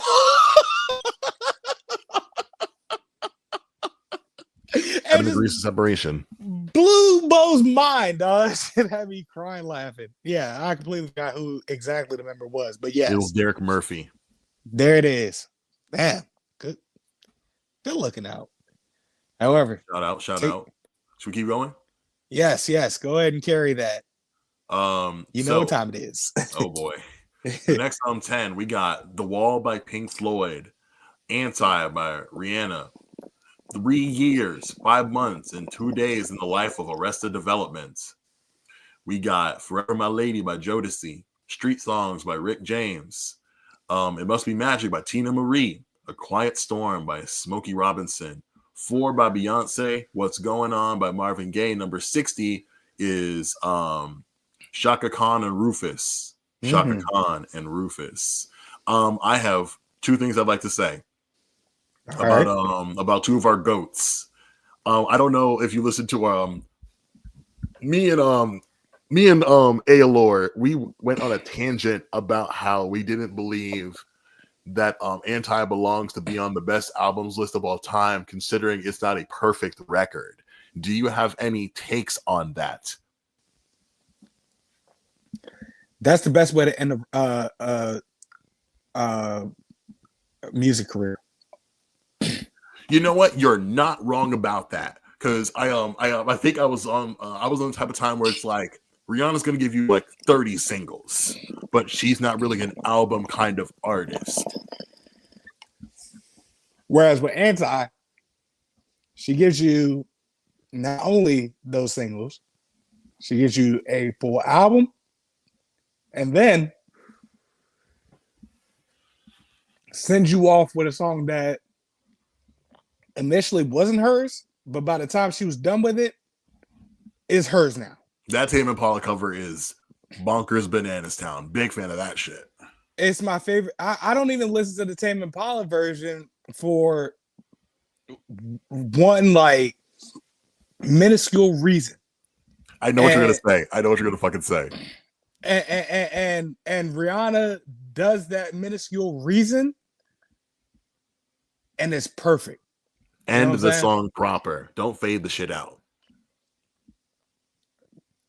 Not only that, but the ending refrain. She underlined the ending refrain with the chorus again. That's what I like. That was always my gripe with that song. New person, same mistakes would have been the perfect song to me if they did the whole feel like the same old person. So and when they get to the stop begging like the only answer, and then when they go back to the refrain, they just keep going with it, and then fade out with that. I know what you're talking about actually, now. Yeah. Goes back to the refrain, but then throws in the "but you made the same old mistake," and it's perfect. Then not only that, she let the beat ride out for a good 8 bars. Yeah, that song is good as shit. Perfect. And like I said, it's one of those songs where how like Stevie Wonder covered a Beatles song, but we don't even acknowledge it as the Beatles song anymore. I thought you were going to say Earth, Wind, and Fire because that's how I feel about "Gotta Get You Into My Life." Look, if we could go back to songs in the Key of Life, that let's keep in mind that's like Stevie Wonder's like 15th studio album at that point. This was a heat check album. Are you familiar with the term heat check, Ducky? No. Living Abstraction, everybody? All right. Heat check is essentially like, well, you played NBA Jam, right? Yeah, of course. All right. You know how like if you shoot, 3 threes in a row, you catch fire? He's on fire. Yeah. Stevie Wonder had caught fire like a good 3-4 albums. Okay, so it's like his hat trick. So not even the hat trick. He had already been on fire. He is still on fire. Oh, by the songs in Key of Life, he's shooting from fucking half court and making it. Very quote-unquote basket type time. The song perfect song. It got to a point where God came down and said, "All right, man, reel it back in. Easy. Reel it in." I didn't make you stop stunting so hard, bro. I didn't make you OP like this, dog. Like, relax. But in reality, though, like arguably the most important like American songwriter of our time. Arguably? I made you blind for a reason. You're exceeding this reason. Relax. S tier behavior from like, because there are so many great songs on here, and like I also want to say for the record, All Day Sucker is incel bait. I gotta say, everyone loves Sir Duke, but As is my favorite song in that entire. It's such a beautiful song. Hold on, that's a wedding song, bro. Shout out to the GOAT. I'm personally biased towards Love's in Need of Loves Today. Because later on, like gospel legend Fred Hammond would cover it with Music Soul Child, and like it's that's in here as far as just, like, that's what As does to me. Yeah, because it's just like it really just like like I'm a very emotionally stunted person, but like Stevie Wonder will bring that shit out of you. He's like, no, you finna cry today, my boy. You finna cry today, my boy. And you know what does it to me? It's the arrangement of the chorus, like the always until the day, like that type of that type of wave.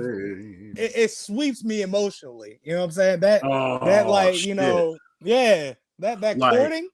That according arrangement just really sweeps me emotionally. Respectfully, when Good Old Los is getting married, we playing this shit. Oh yeah, we playing this shit. Not like because you know how mugs like they go to the weddings. It's like, oh, there wasn't a dry eye in sight. Put that shit on. Oh, we falling out in the Holy Ghost. Respectfully, buddy. I'm gonna be at the reception. They're gonna play that, and I'm just gonna cry like a baby. Crumple like a leaf. My now wife is going to like kind of understand, but be like, all right, you're doing too much. It's like, nah, this Nope. song makes Nope. like you They're play gonna the give song at Hendrix the this mic. You gotta start magnitude. preaching. You play the song at this magnitude. This is what it's going to do to me. Like, Oh, we all just like I never thought this day would keep that come, hanky and it's on deck. here. And now this song is playing. Like, I thought this day would never come. Now it's here, and this song is playing. It's all gonna hit me all at once. I just know it. Look at these fucking bars. Exactly. And then lyrically speaking, that song is such a beautiful song. Like, it's so poetically perfect. Like, just such a beautiful song. I feel as though because I'm scrolling through like the Apple list, and I feel as though that might be like the one album that just stays on the list the entire time because it's number 6, and like it's good that it's nice to know that like you also thought of this particular Stevie record. It might stay on the whole time depending on who I get, and I might even use some of my own privilege when we get to the end of this list. If it comes off, I might put it back. You know what I'm saying? Look, I may have my allegations and assertions about Stevie Wonder. Those are just jokes. Oh yeah, we're cracking. We're making hee hee ha ha's. They're all joking half truths. Like I'm joking, I'm comical, but I do kind of believe the jokes. It's the skit of like it's a suspension of belief there. I don't know the brother's name, but the one who does all like those lip syncs where like Stevie Wonder in the studio recording Overjoyed, and the bar is like, "What I seen in you," and they're like, Did he just look, man? He has an album called Inner Visions. What do you know about anything visual? Hey, and on that, and on that album, he's too high. So I had my jokes, but listen, Stevie Wonder is one of the greatest musicians, musical artists, musical anything of all time. Humanity, like he is humanity's like one of humanity's greatest artists. You know what I'm saying? Like you think of your Da Vinci's and your Michelangelos and your so on and so forth. Beethoven's and shit. Stevie Wonder is that to a good 4-5 genres of music. Yeah. Mom, Stevie Wonder, yeah or nay? Stevie Wonder, yay. Cannot wait for the executive produced record. The executively produced when we get Ma Crawford in the writer's room for our show, like I'm excited. I cannot wait to just like get just like the tea on what she got to bear witness to like the things that we weren't even alive to see and shit like that. Yeah, we do need that top five Missy Crawford. We need that. We need the streets need, like, we're trying to save recipes. You smell me? The big payback was a Daryl West reference. So and then like the one James Brown album is essentially the only fingerprints my dad has on this list. The rest of these fingerprints is my mother's. Shut up, Ma. One time, man. And that's only because like my mom actually has range as far as genre goes. My dad loves funk and go-go. Yeah, we know this about Pa. We know that about Pa. It's almost just about as far as we go. Then there's that the Velvet Rope album that he exposed to me at a very young age that he shouldn't have exposed to me at such a young age. At least give me the amended lyrics. Jesus Christ, old man. Respectfully. What about that? I don't know what about that, but I am terrified, Janet. I've never heard you talk like this before. I'm in danger. Meanwhile, that album is like a lot of black women's like social awakening. Like And that's what makes it crazy We because have to give Jenna her flowers for real. they listened to that album at the time and it really, you know what I'm Metamorphosis. saying? That was a metamorphosis for them. I'm listening to that album and I'm like, oh my God, what? Yeah. Fabric of the Universe. Yeah. Next 10, we got I Feel For You, Shaka Khan. Extinction Level Event, The Final World Front by Busta Bus, Busta Rhymes. Purple Rain by Prince. Shaft by Isaac Hayes, rest in peace. 93 Till Infinity by Souls of Mischief. Harlem Mm-hmm. World by Mace. Mm-hmm. Purple Haze by Cameron. Mm-hmm. Lifestyles of Depoe and Dangerous by Big L, rest in peace. Mm-hmm. Capital Punishment by Big Punisher, rest in peace. And Only Built for Cuban Links by Raekwon the Chef. I only have one thing to ask you before we move on, because I really just want to once we get through this entire list, we have a lot of work to do. Sure. One of my good unks in the YouTube sphere. No, not unks. Let me not do that. We're the same freaking age. There's a Philly head out here by the name of Lil Bill, and he did a video essay about just like the comparisons that people make between Prince versus Michael and Kendrick versus Drake. And his argument was that, like, in maybe one way, Drake is like Michael, but in a lot of ways, Kendrick is like both Prince and Michael and things of that nature. Where do you sit on that scale as far as just like Prince's impact on music in general? 1B. I beg your pardon. Prince is 1B to Michael's 1A. Here's the thing, right? Elaborate. While Michael was the better singer, Prince was the better musician. This is essentially why they hated each other. The fact that one was better than the other at a certain thing. Also, were you privy to the information? Because I didn't know this until I heard about it. That because according to like one of Prince's good friends, that when he learned that Michael had passed, like he just did not leave his room for like days on end. It's kind of like Batman and Joker, if you will. Fascinating, right? Batman can't kill the Joker. Who's Batman's arch rival going to be at that point? The thing about Prince is that he was one of those people that thought he was better than everyone, even his contemporaries.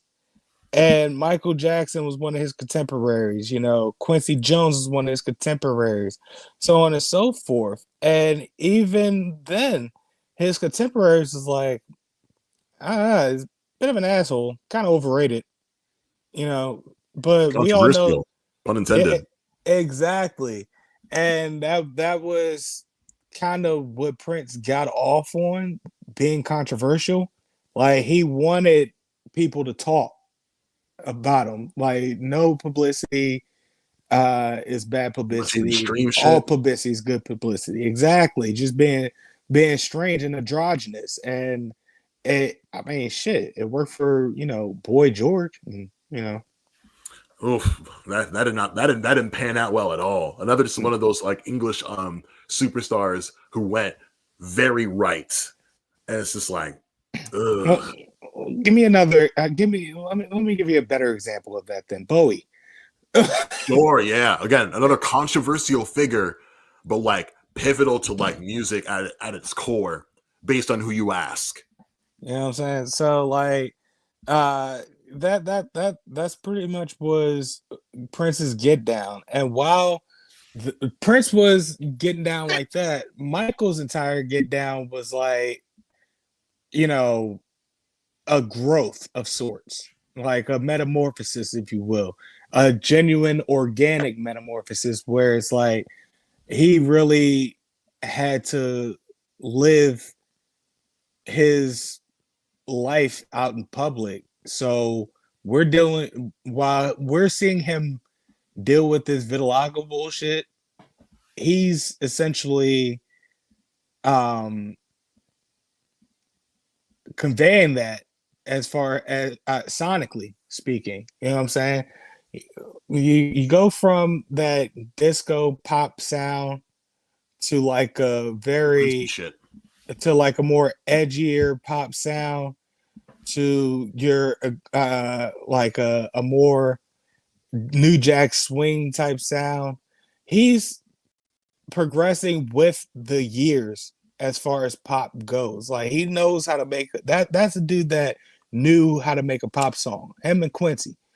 And so by the time you got to Scream, it's like we've seen a good 2, 3 different stages of Michael, and he's just starting to collab with his little sister. So Bro. and then we still had another 3 more stages of Michael to go through after that. Well, you gotta remember from Scream to Butterflies, like that's a whole transition as well. We Shout don't out to talk about Poetry. it much, but that was a transition as well. Michael has organically, progressed over the years.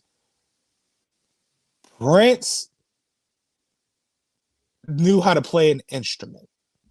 He knew how All to the play. instruments. He knew how to play that motherfucker well. And so his, whole thing was that his music just got better over the years. Even as the years went by and he started making music that like nobody really listened to, production got sonically better. And then you go back and listen to the music that actually was good, production was actually like pretty bad because he did that shit on purpose for the most part. And so like Prince was like the music snob to Michael Jackson's That Boy Nice, if that makes sense. Like, how, all right, put it like this. Prince was the stat nerd. Michael Jackson was That Boy Nice. So while Prince was putting up numbers statistically, so on and so forth, that motherfucker Michael was, well, Michael. Very much like Vibes versus well, actually. Exactly. Prince was, well, he's scoring 70% from the 3-point line, and his efficiency percentage is at an all-time high. Meanwhile, Michael was, oh shit, did you just see him windmill that shit over cuz? All I'll say before I move on is that I highly encourage anybody listening to go to the YouTube channel Mike the Snare, that's MIC the Snare, and watch dude's deep discog dive on Prince, because the shit that we have now that the estate made public, there is a lot to go over, and there's just a lot of like quality music to mine if you're willing to put in the time to listen. If you not willing to put the time to listen, if you at least got an hour or so, a little less than an hour, there's an episode of Pablo Torre Finds Out About It that made me go, because Pablo and a friend of his, they know the director for that, biopic that was supposed to come out for Prince. Oh But shit. the estate didn't allow it to be released. Yikes. So the director invited, Pablo and another one of his friends over to his crib one day, and they actually sat and watched the entire thing.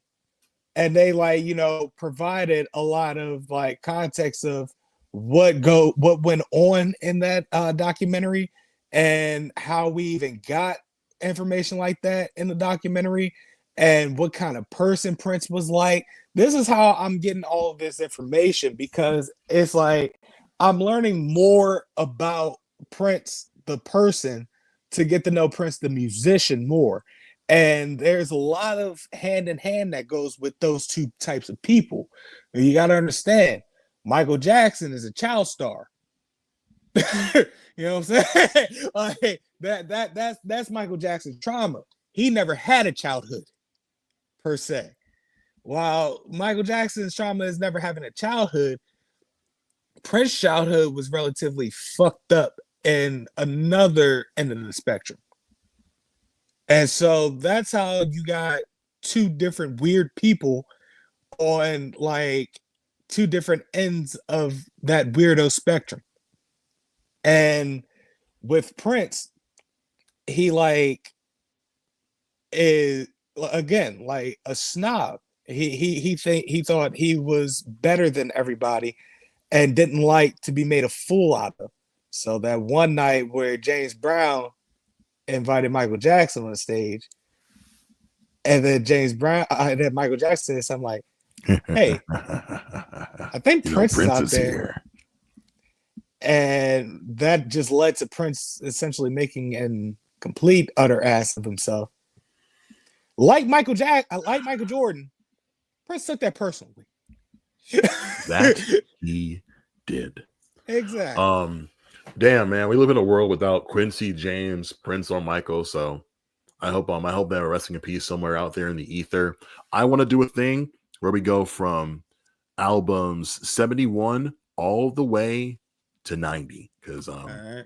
I did not suspect we'd take as long as we did, but that's what we do here at that. That's what we do here at Haystack Hatred Music. 71 is Liquid Swords by Jizza. 72, Living Legends by 8Ball and MJG. Chicken and Beer by Ludacris. Kamikaze, Twista.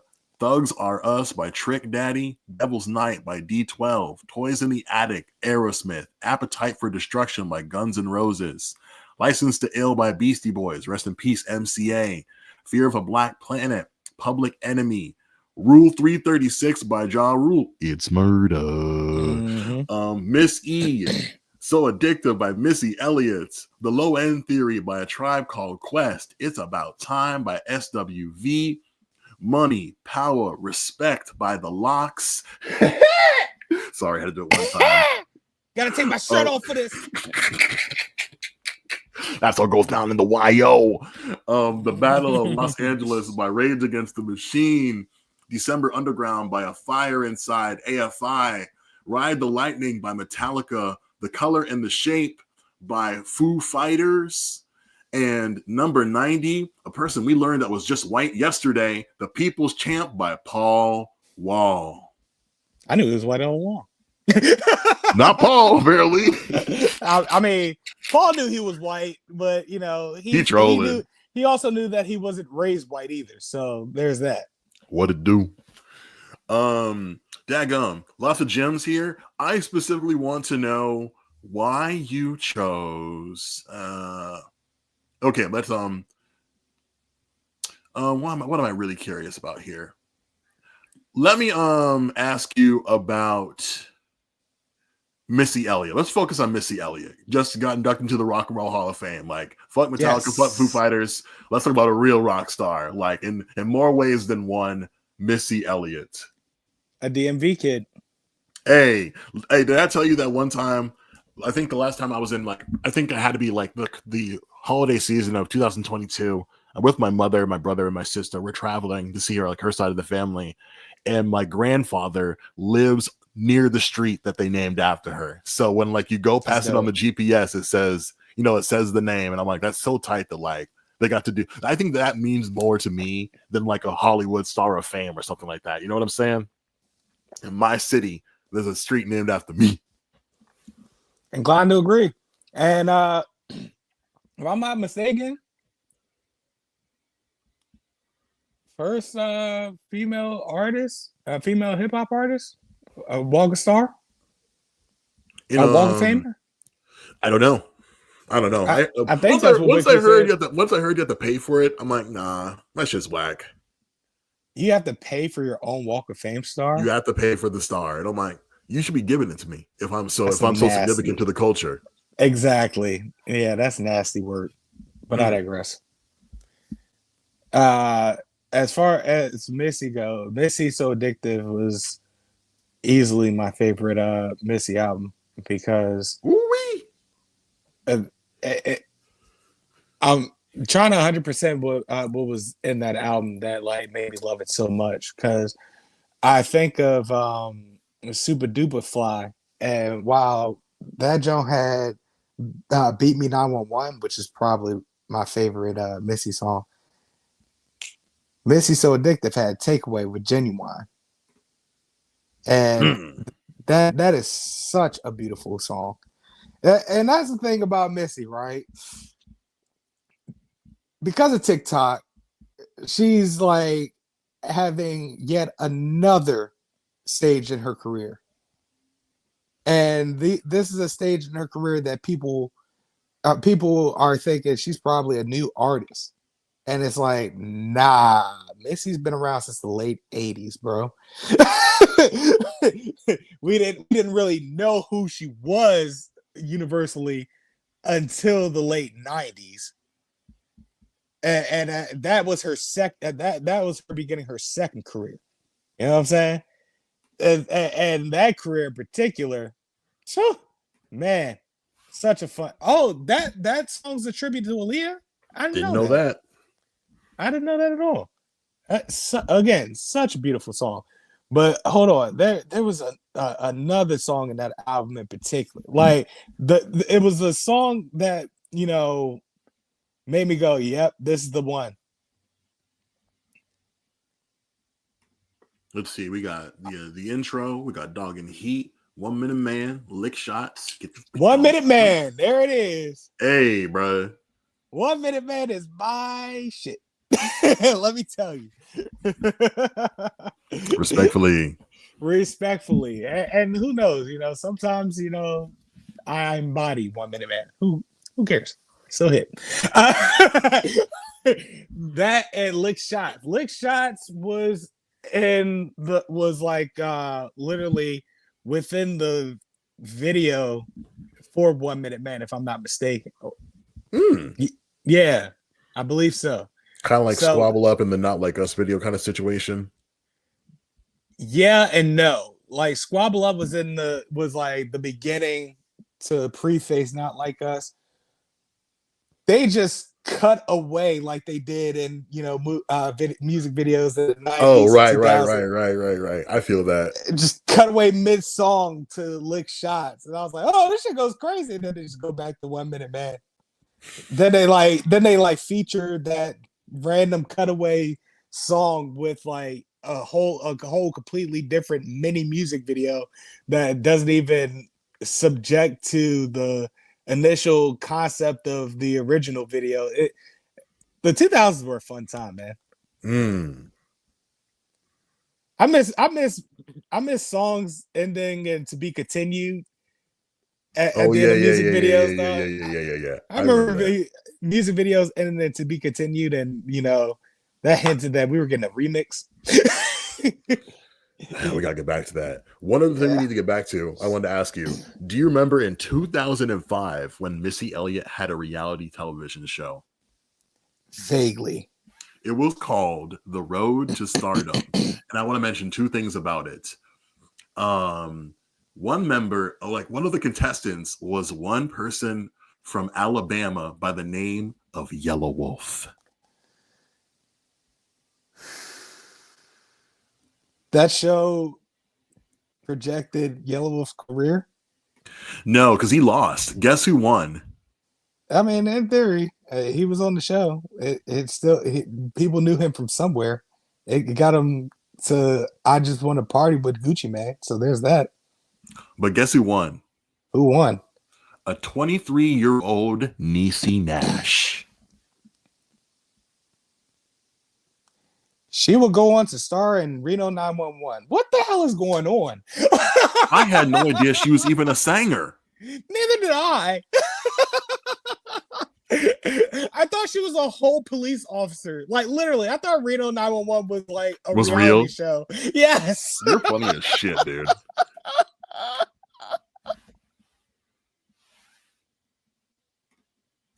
I felt the same way. I said, hey man, it might be the only time I actually want to fuck the police. Hey, bro. You're out of pocket. Respectfully, of course. You're gonna talk to her wife. You're out of pocket. I know. She's very respectfully. Yep.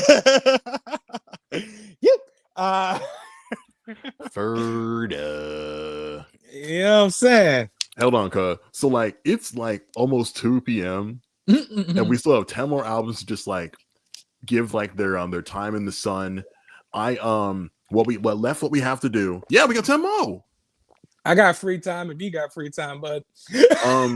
I got a couple of things I need to like get squared away this Fair afternoon. enough. But here's what we need to do before we get out of here. I'm gonna name your last 10 songs on your not songs, albums on your list. We have to take out 10 from the Apple list, and we got to put in 10 of your own. So right. Before we get started, the last 10 albums on Los's list, we got 1999 by Joey Badass. We got Enter the Drew by Drew Hill.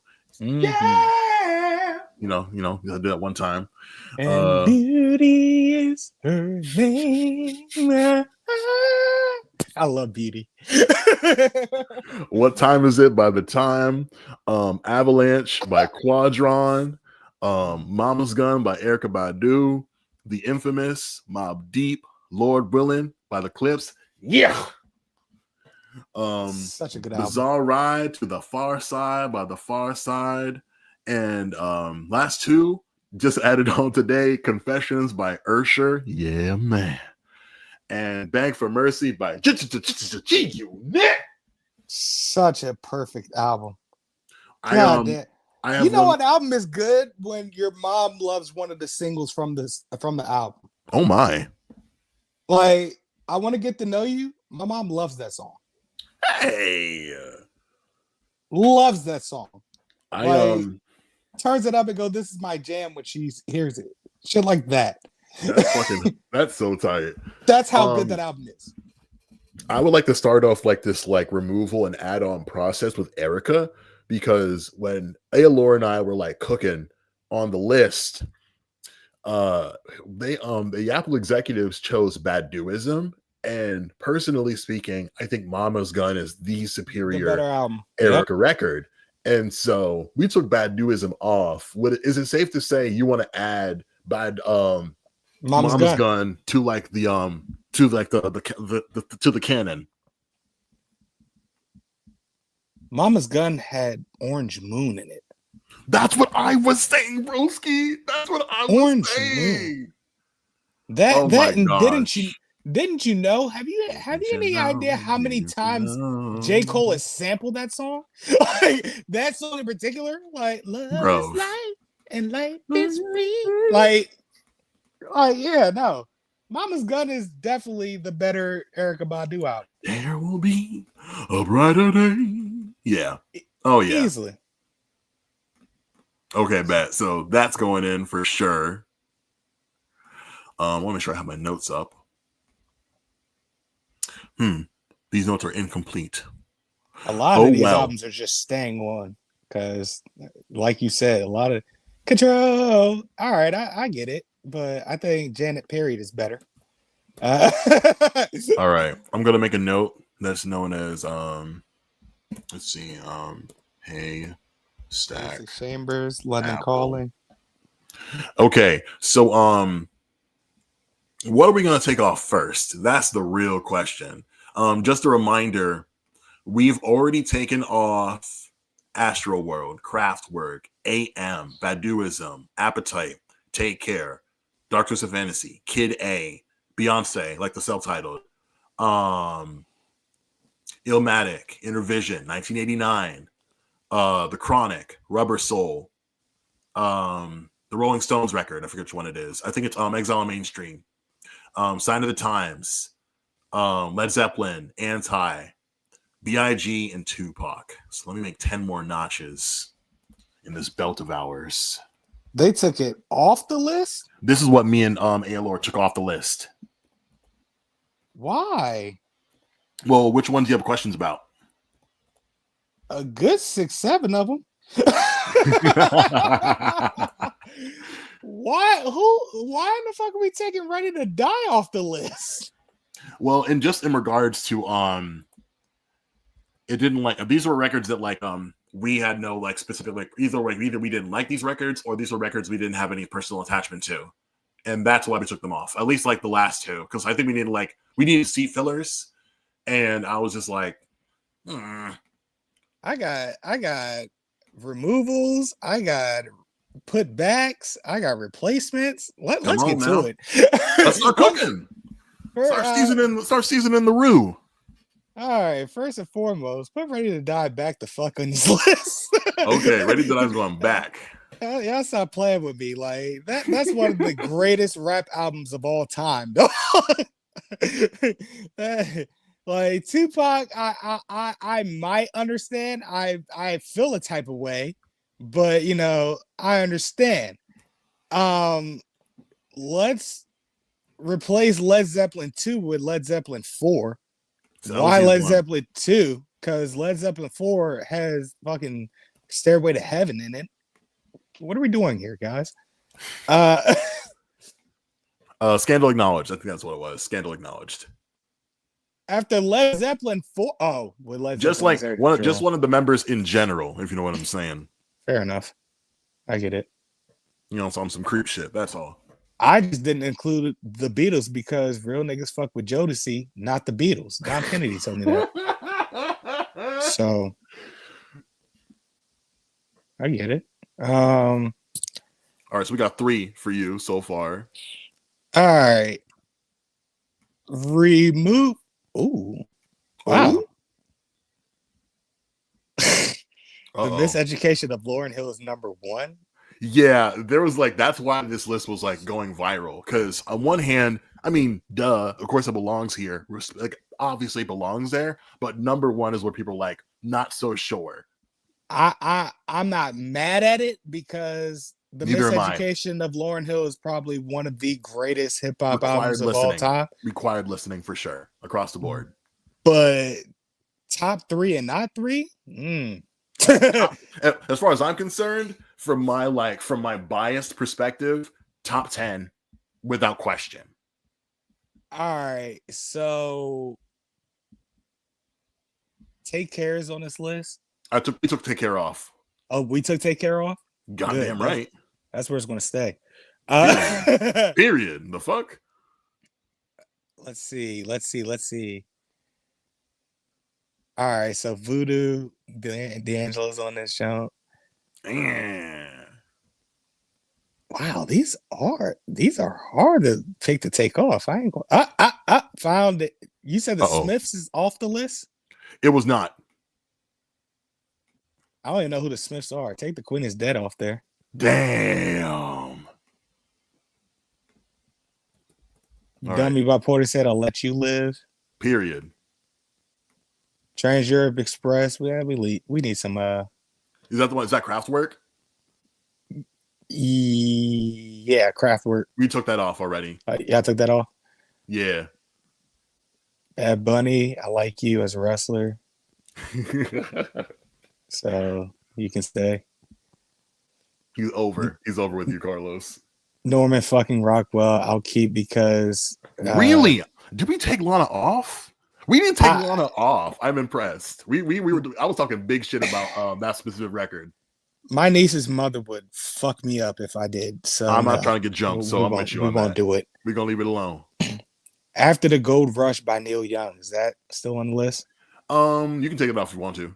Yeah, let's take that off. I do love Heart of Gold, but it's like one single. So I see no Beg for Mercy on this list. Chill, bro. What do you mean chill? You want to put it on there? You can if you want. I just might. Body Talk by who is even Robin?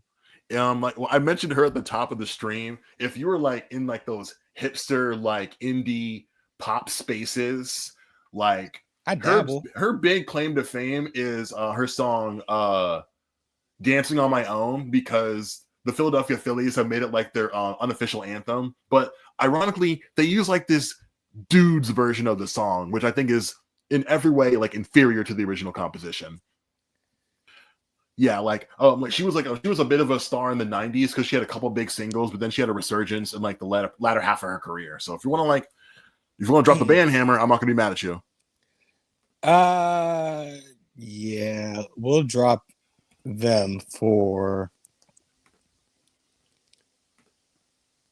All right, bet. So we got Robin on here. Right. So I've dropped 3, right? Yes, you have. I've replaced one. Yes, you did. Have I added any? You added 2. You put Ready to Die back. You added Led Zeppelin 4, and you added Mama's Gun. And you were considering G Unit. Strongly. Strongly is hilarious. I tell you what. Crazy, Sexy, Cool. That's in the top 100, right? Let me scroll down myself to make sure, because I don't think so. I don't remember seeing it. Don't quote me on that, but I don't think so. It feels like a strong contender again, considering how much like white folks love that record. That's how I figure. I assume. It's not on here. You should add it.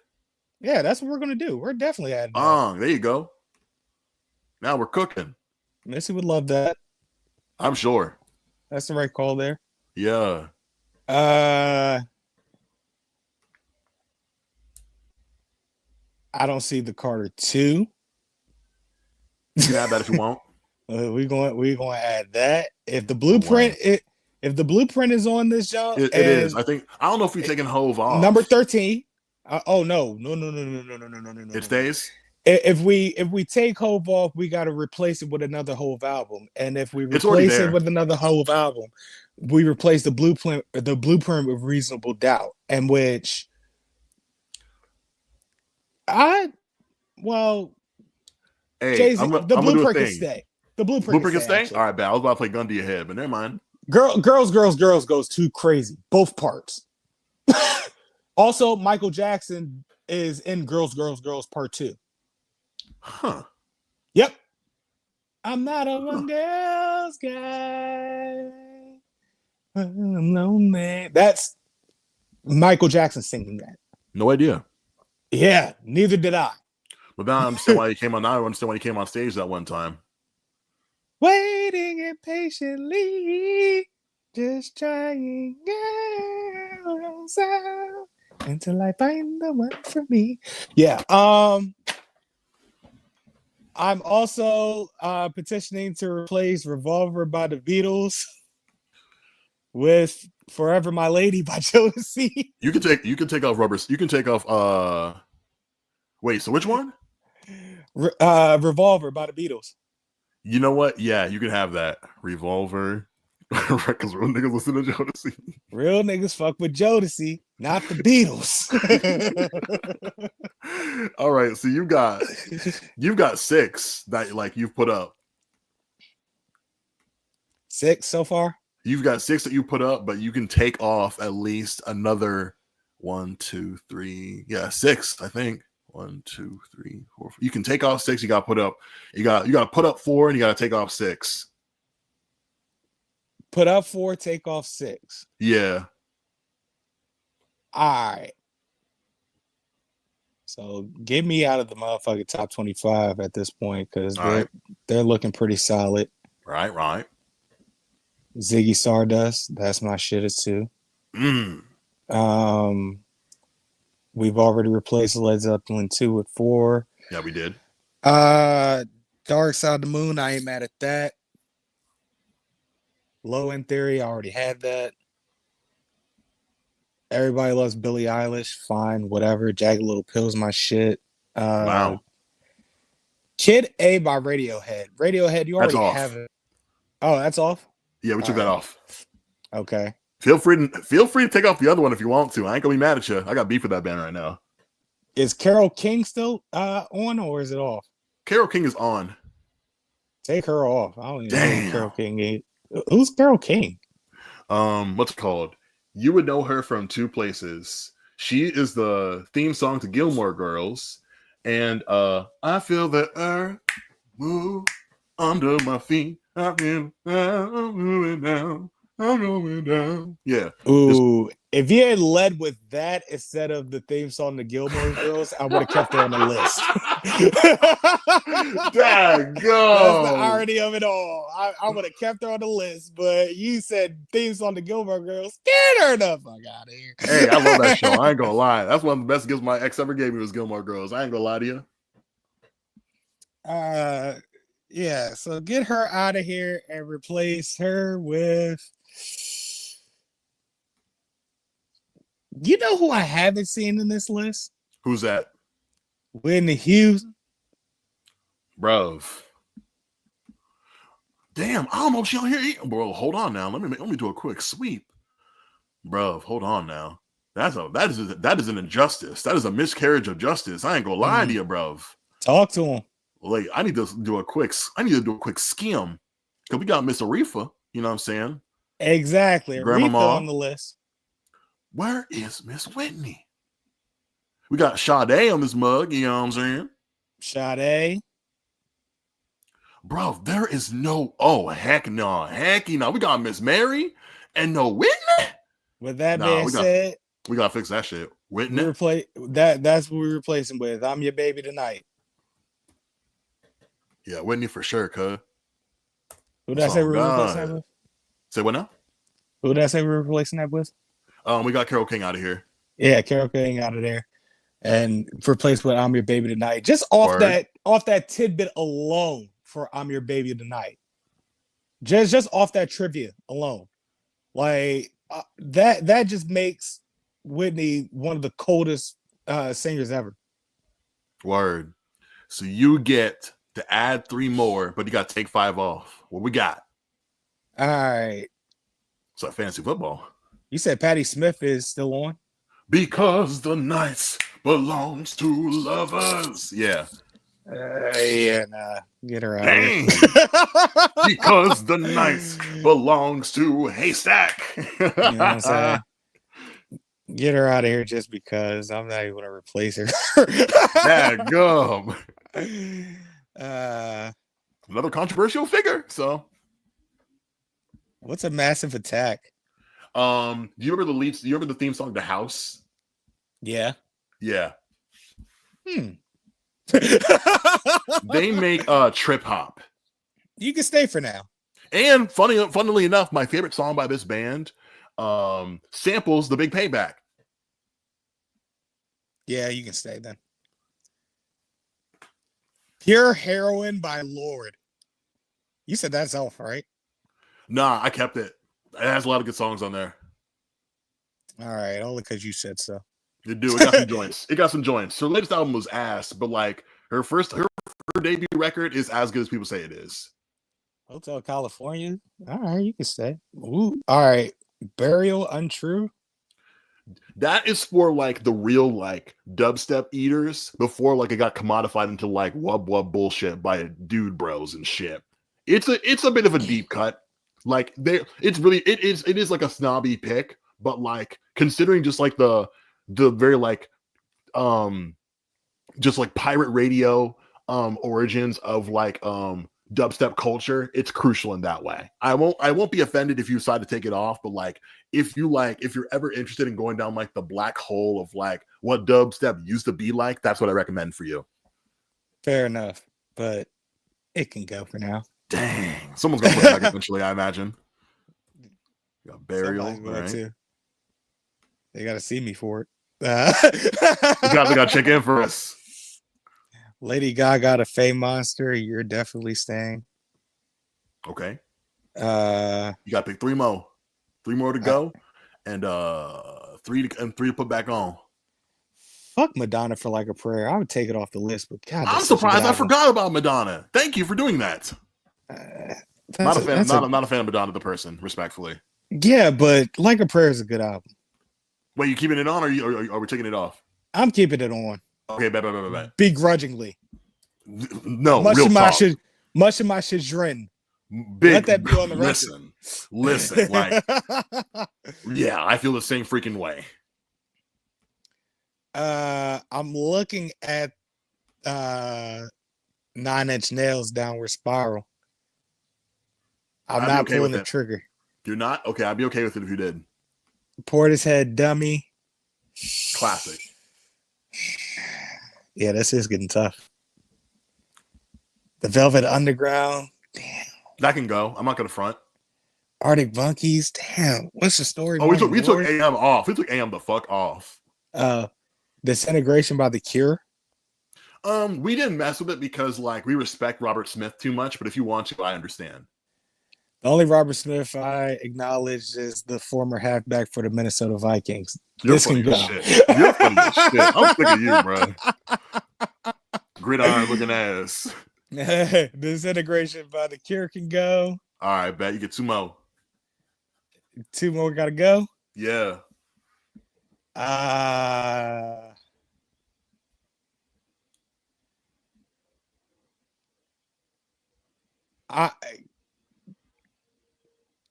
if I may make a replacement. Yes, you may. Sign of the Times by Prince, replace that with Purple Rain.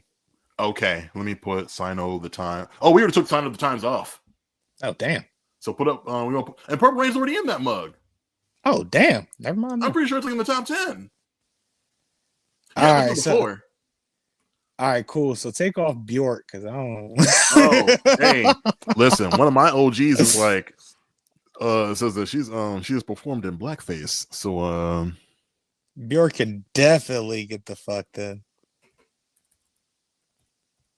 All right, so Bjork is out of here. You get 1 more. And 1 more. Might be Remaining Light with Talking Heads. No, I can't let you do that. Can't let you do that stuff. Got it at the buzzer on that one. All right. I can't let that one go. Like I'll let someone take that record off when they have like a personal like they have a specific like reason why it shouldn't stay. Because yes, like David Byrne was like an asshole to the rest of the band, but that album too crucial to dislike that just like off the beaten path 80s sound. Fair enough. I understand. The world moves on a woman's hips. Yeah, that record gotta stay. We've already replaced Revolver with Forever My Lady, huh? we took both. We fucked around and took 2 Beatles records off. You are more than happy to take off Abbey Road if you want to. I respect you if you do. Nah, because the gag would just be replacing it with another Jodeci album. We're not doing that. We're not doing that. You're funny as shit. We're not doing that. No shot. So no, we won't do that. I personally would replace Lemonade with 4, but I get why Lemonade is up there. That's why it's staying. Yeah. We took did we take 4 off? We took the solo. We took the self-titled off. My bad. We took the self-titled off. Yeah. The self-titled, I will say this, had all the girlies yelling, yes, collectively at like 12 o'clock at night. That was crazy. Blue by Joni Mitchell. She can go because she also had a blackface incident. She can definitely go then. Boom, there it is. That's the full list right now of albums taken off the Apple list. And so whoever gets to be on my show next gets an extra removal. Since you made one call to replace you made one call to put an album back onto the John. Oh yeah, no, Ready to Die had to go back on. Who I want to know. I want to start talking to. It was me. It was me. It was my decision. What were you thinking? honestly though, I think it's explicitly tied to the whole I don't want the estate of Sean Combs to see one more red cent from Mr. Wallace's family. Even though they made that album together, it's like I feel like the empire of evil that Puff built over the last like 20 or so years is built on that man's grave. Personally speaking. I completely understand that. But on the other side of that fence, you gotta understand that motherfucker is completely intertwined with Biggie's entire career because that's true. He made Biggie. You know what I'm saying? It's true. In order, if we really digging deep and having to do that, that would mean removing Biggie from the list. Well, Maze being removed from the list would be completely understandable if you listen to one of the songs in Harlem World, which hasn't aged well. It has not aged well. But God damn, that beat cranks. Again, all we need though. This is why we need mixtape culture to come back, because it's like, nah, this is my beat now. This is my shit. We just need that shit again. We just need Muggs to like either rebuild the beat Or just like outright buy the rights to it. Like, nah, this shit mine for real. It belongs to the culture. It don't belong to you no more type shit. And if I ever jack for beats, that'd be one of the beats I'd try to like destroy. But I Let's cook, digress. let's cook. But All right, yeah, you gotta but that would give me mean 3 to more. remove Biggie's entire legacy because in spite of Diddy, and it's like I can't do that, bro. It's unfair. I Because understand. Biggie's one of them ones, dog. Like, Deified in our culture that's for all all. time. Exactly. So it's like we can say fuck Diddy, but also Biggie was extremely influential. And not only that, we can also say that because Biggie was trying to get out of that deal anyway. That's what I hear. Yes. Apparently, him and Diddy were really rocking with each other towards the end. So even he might have known something. Who No knows? doubt. No doubt. So don't put Biggie into it. Fair enough. Fair enough. Give me 3 more though. 3 more your own. 3 more off your list. 3 more off my list. Yeah. Shit, goddamn. I'll keep tracking my little notepad. If Richard Datron is already on it. You know what I didn't see? I didn't see T.I.'s trap music on it. You can if you want. You want me to put it there? Yeah, put that up there. All right, bad. And scandal acknowledged. Oh yeah. Nah. Yeah. Bring it back down. Oh, for real? Okay. Hey, and I want to say for the record, since we're recording this, that is the mark of a true fan. A person who's like, this album is very significant to me, but cares enough about like strangers he doesn't even know to not subject them to the content. You're a good fucking person for that shit. Yeah, he do got a weird case. And also starting a comedy career, which how about don't? How about or don't? maybe we could just be silent. That's what I should have added on to my list, but fuck it. All right. So remove that. Add watching movies with the sound off. Mac, yes, sir. Never mind. Nah. It's already there. Oh, it is? Pretty sure. Top 10. Well, I'll be damn. Yeah, number 9. All right. Give me replace Control with Janet. Yeah? Fuck yeah, man. Like, yeah, Control is a good album. Janet might be Janet period might have been her signature album. Because it was her trying to, shed away from the Jackson image, which B led to her first of many albums that like really discussed femininity and sexual liberation. And then that's how we got songs like That's the Way Love Goes. Okay. Well, looks like you fucked around and stole that last like bonus spot on the removed list. So we're back at a full 30 of albums being taken off like the Apple list, but now you get to pick one more. May I make a suggestion? One more to remove? One more to add. Oh, one more to add. All right. I have a suggestion. What's your suggestion? Avalanche by Quadron. You know what? Yeah. Yeah? That's what we going to do. That's what we all right, bet. Yeah, that is such a beautiful album. I love that album. Hey, Coco, we said it before when we talked about Better Off Without You. Please come back. Please come. Now was the perfect time for you to like be out here with all like your contemporaries. Like, Coco, please come back if you're interested. Like, come on the show if you want, so we can just give you your flowers in real time. Straight up. Listen, I'm telling you right now. Uh-oh. I can't be on that show she's on. Man finna shoot his shot. He in love. Oh, he's smitten. Oh, buddy. Coco, damn mind, bro. He in love, bro. Look, man. He finna sing sonnets and shit. I'm not I don't usually get starstruck over people. Like I've met Nick Cannon. I've met Christina Vidal, and that's one of my crushes. And I didn't really like, trip or anything like that. I have an older cousin that was one of the contestants in one of the greatest slam dunk contests in NBA history. Like, wow. It doesn't. It's celebrities don't 100% faze me. Coco from Quadron. All he about to get a ring and everything. I'm gonna be able to get out of it. Yep. That's all I'll be able to do. Like I can't. That'd be the only word I'd be able to say. Like I'll be trying to With say so respect, many of course. With things, respect. of course, respectfully. But oh my lord, You can't. man, You can't. Hey, if you never heard Quadron, get hip. Favorite star. That's the song.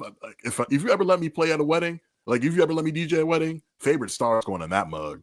You for a soft shoe the whole night away. Again, the only feature in that entire album is doing the halftime show at the Super Bowl this year. Come on, bruh.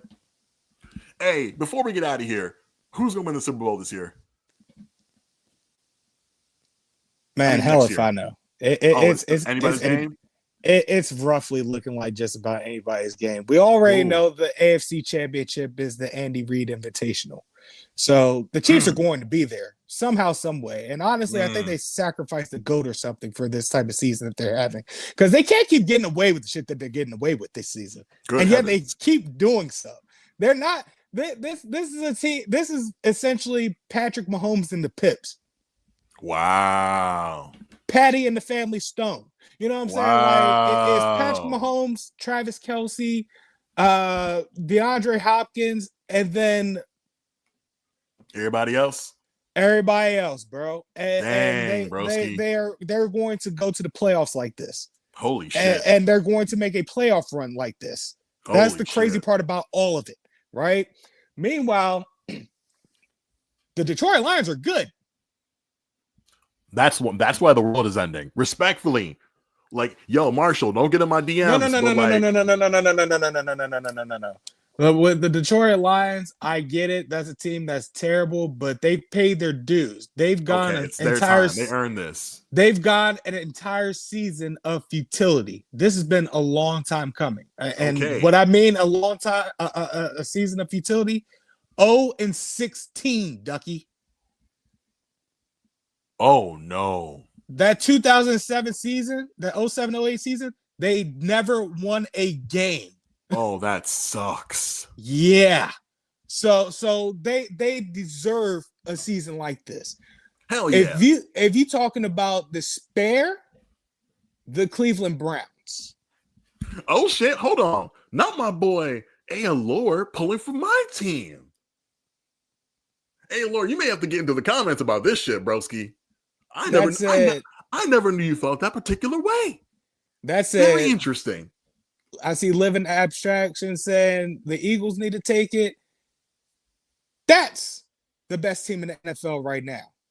Wow.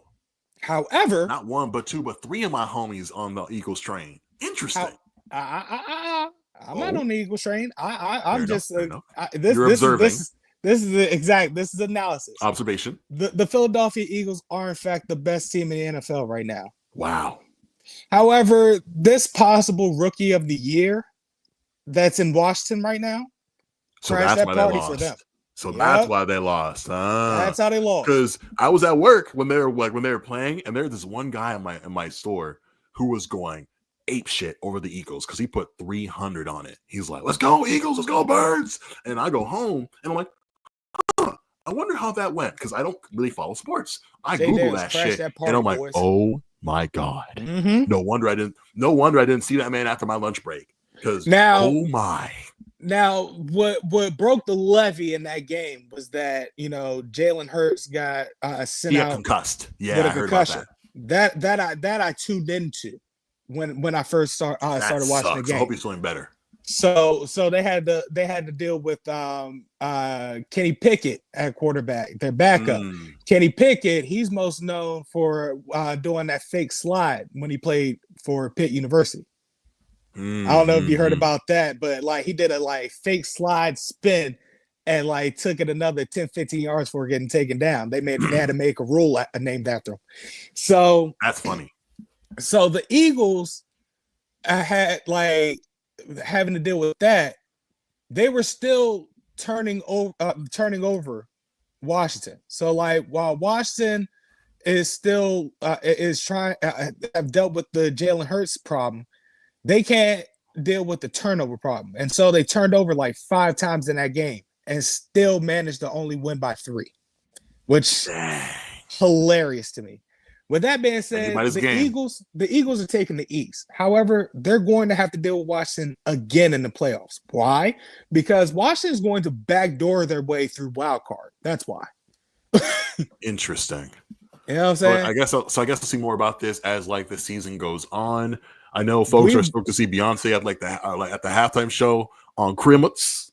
We want to see a black ass Super Bowl. So yes, we want to see Detroit versus Baltimore. Hey, shout out to my dog who's the quarterback over at in Baltimore. You do your thing, homie. Straight up. Lamar Jackson. Hey, you do your shit, Lamar. Well, he's having an excellent season, but that big Buffalo motherfucker is definitely winning MVP this season. Josh Allen. He's having an incredible season. Like Lamar Jackson, incredible season. But at this point, he's already won an MVP. Now everybody's gripe with him is that he can't win a playoff game. So now he got to go deep in the playoffs. You got to go to work, dude. Let's see what you can do. That's how he wins the crowd back over. Josh Allen, this mug is this like mediocre cat from Wyoming University, and in the last 3 years, he's just gotten better and better. He's leveling up. And get to the bag, Josh. Let's see what you can do, man. So yeah, this like I said, we want to see a black Super Bowl because the Super Bowl is going to be in New Orleans this year. Detroit is having a stellar season. This is a 12-2 team. And this is one of the best seasons in Detroit Lion history. And meanwhile, they still got to deal with the Minnesota Vikings for the North, who is being quarterbacked by Sam Darnold. Which brings me to a funny, that meme of Tiger Woods shaking hands with that one golfer that be wearing the funny clothes and smoking a cigarette or whatever. So it was a meme of that, and the meme was Tiger Woods was the Lions in the best season in team history and franchise history, 12-2, right? And then the guy smoking a cigarette that wore the funny clothes and said Minnesota Vikings with Sam Darnold, 12-2.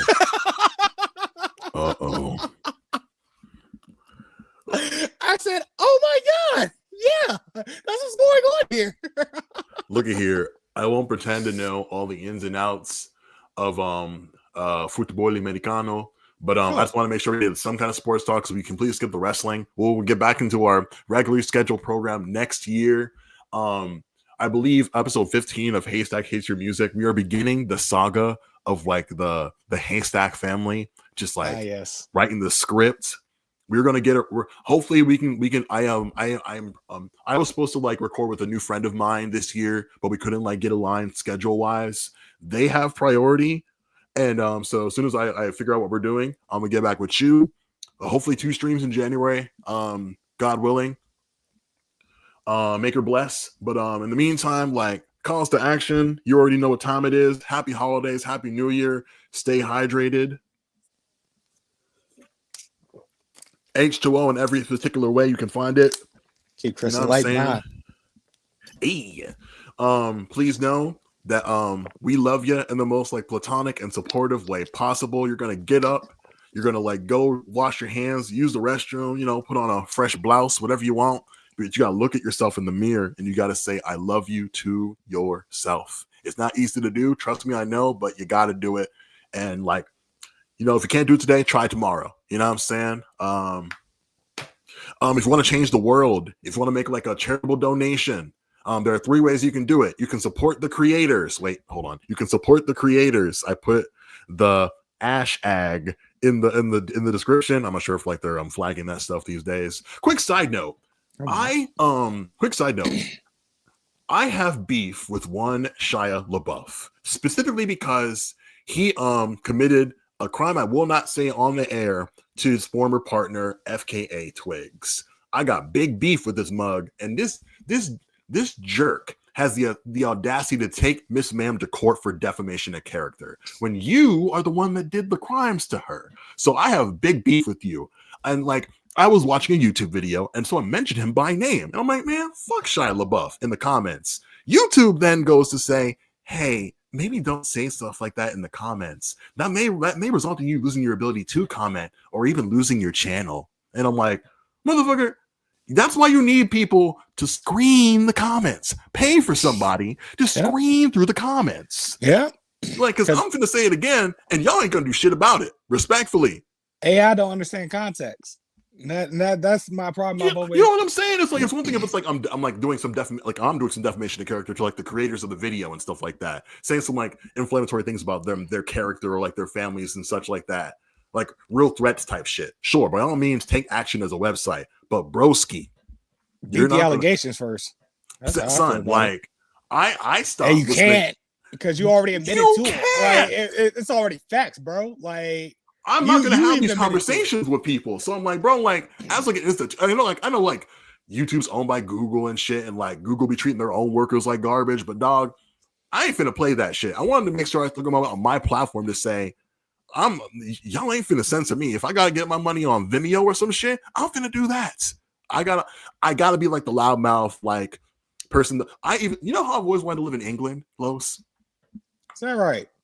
There's like media opportunities that like seem really like and that really seem enticing to me. But one of my favorite creators, Abigail Thorne of Philosophy Tube, is like a white trans woman from England, and she was doing like a spot on a podcast, and the host like, oh, so what's it like over there? Do you like living in England? Like, and she straight up like, hey, straight up, no free speech in the United Kingdom. And I'm like, gotcha. I cannot live there. I just can't. I'm way too just like. I speak first before I think most times, and that's gonna let me into some trouble. I can't afford to be sued. I'm already broke. I need more neutrality for things. You know what I'm saying? Switzerland.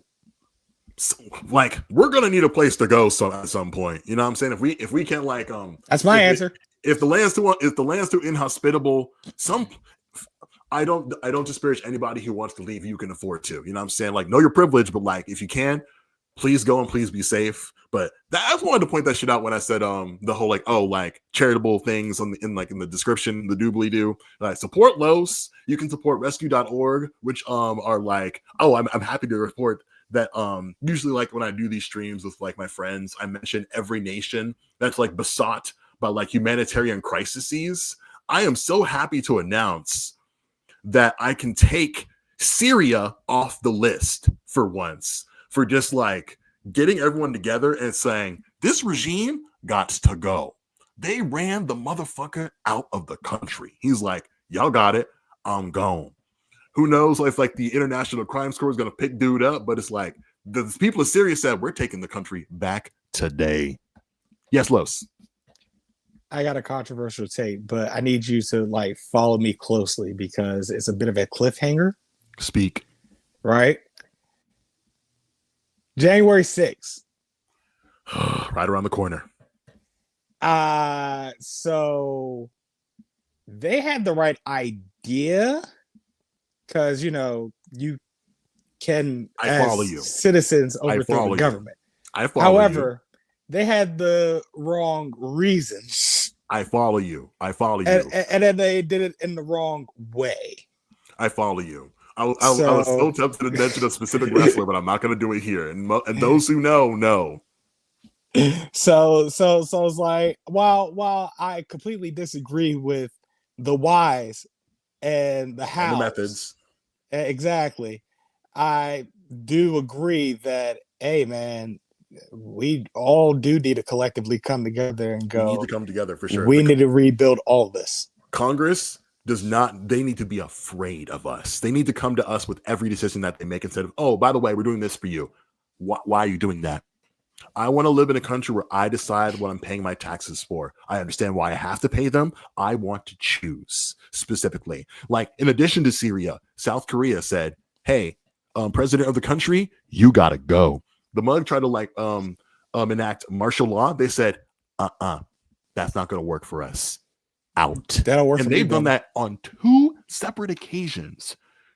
I'm like, listen, like, can we Hell, compare we meddled in notes? their business and told us to get the fuck out. So I'm just like, but again, like but for everyone, but for all the other countries that are like just going through a hard time, if you go to rescue.org, you can learn more about Yemen, the Democratic Republic of the Congo, Ethiopia, Niger, Somalia, Mali, Myanmar, Burkina Faso, Darfur, South Sudan, Ghana, Hawaii, Palestine, Bangladesh, Lebanon, Cuba, Nigeria, and North Kurdistan. But again, I'm so excited to see that Syria is taken off the list. I hope that like whatever goes forward for them is the best thing for all citizens of that specific nation.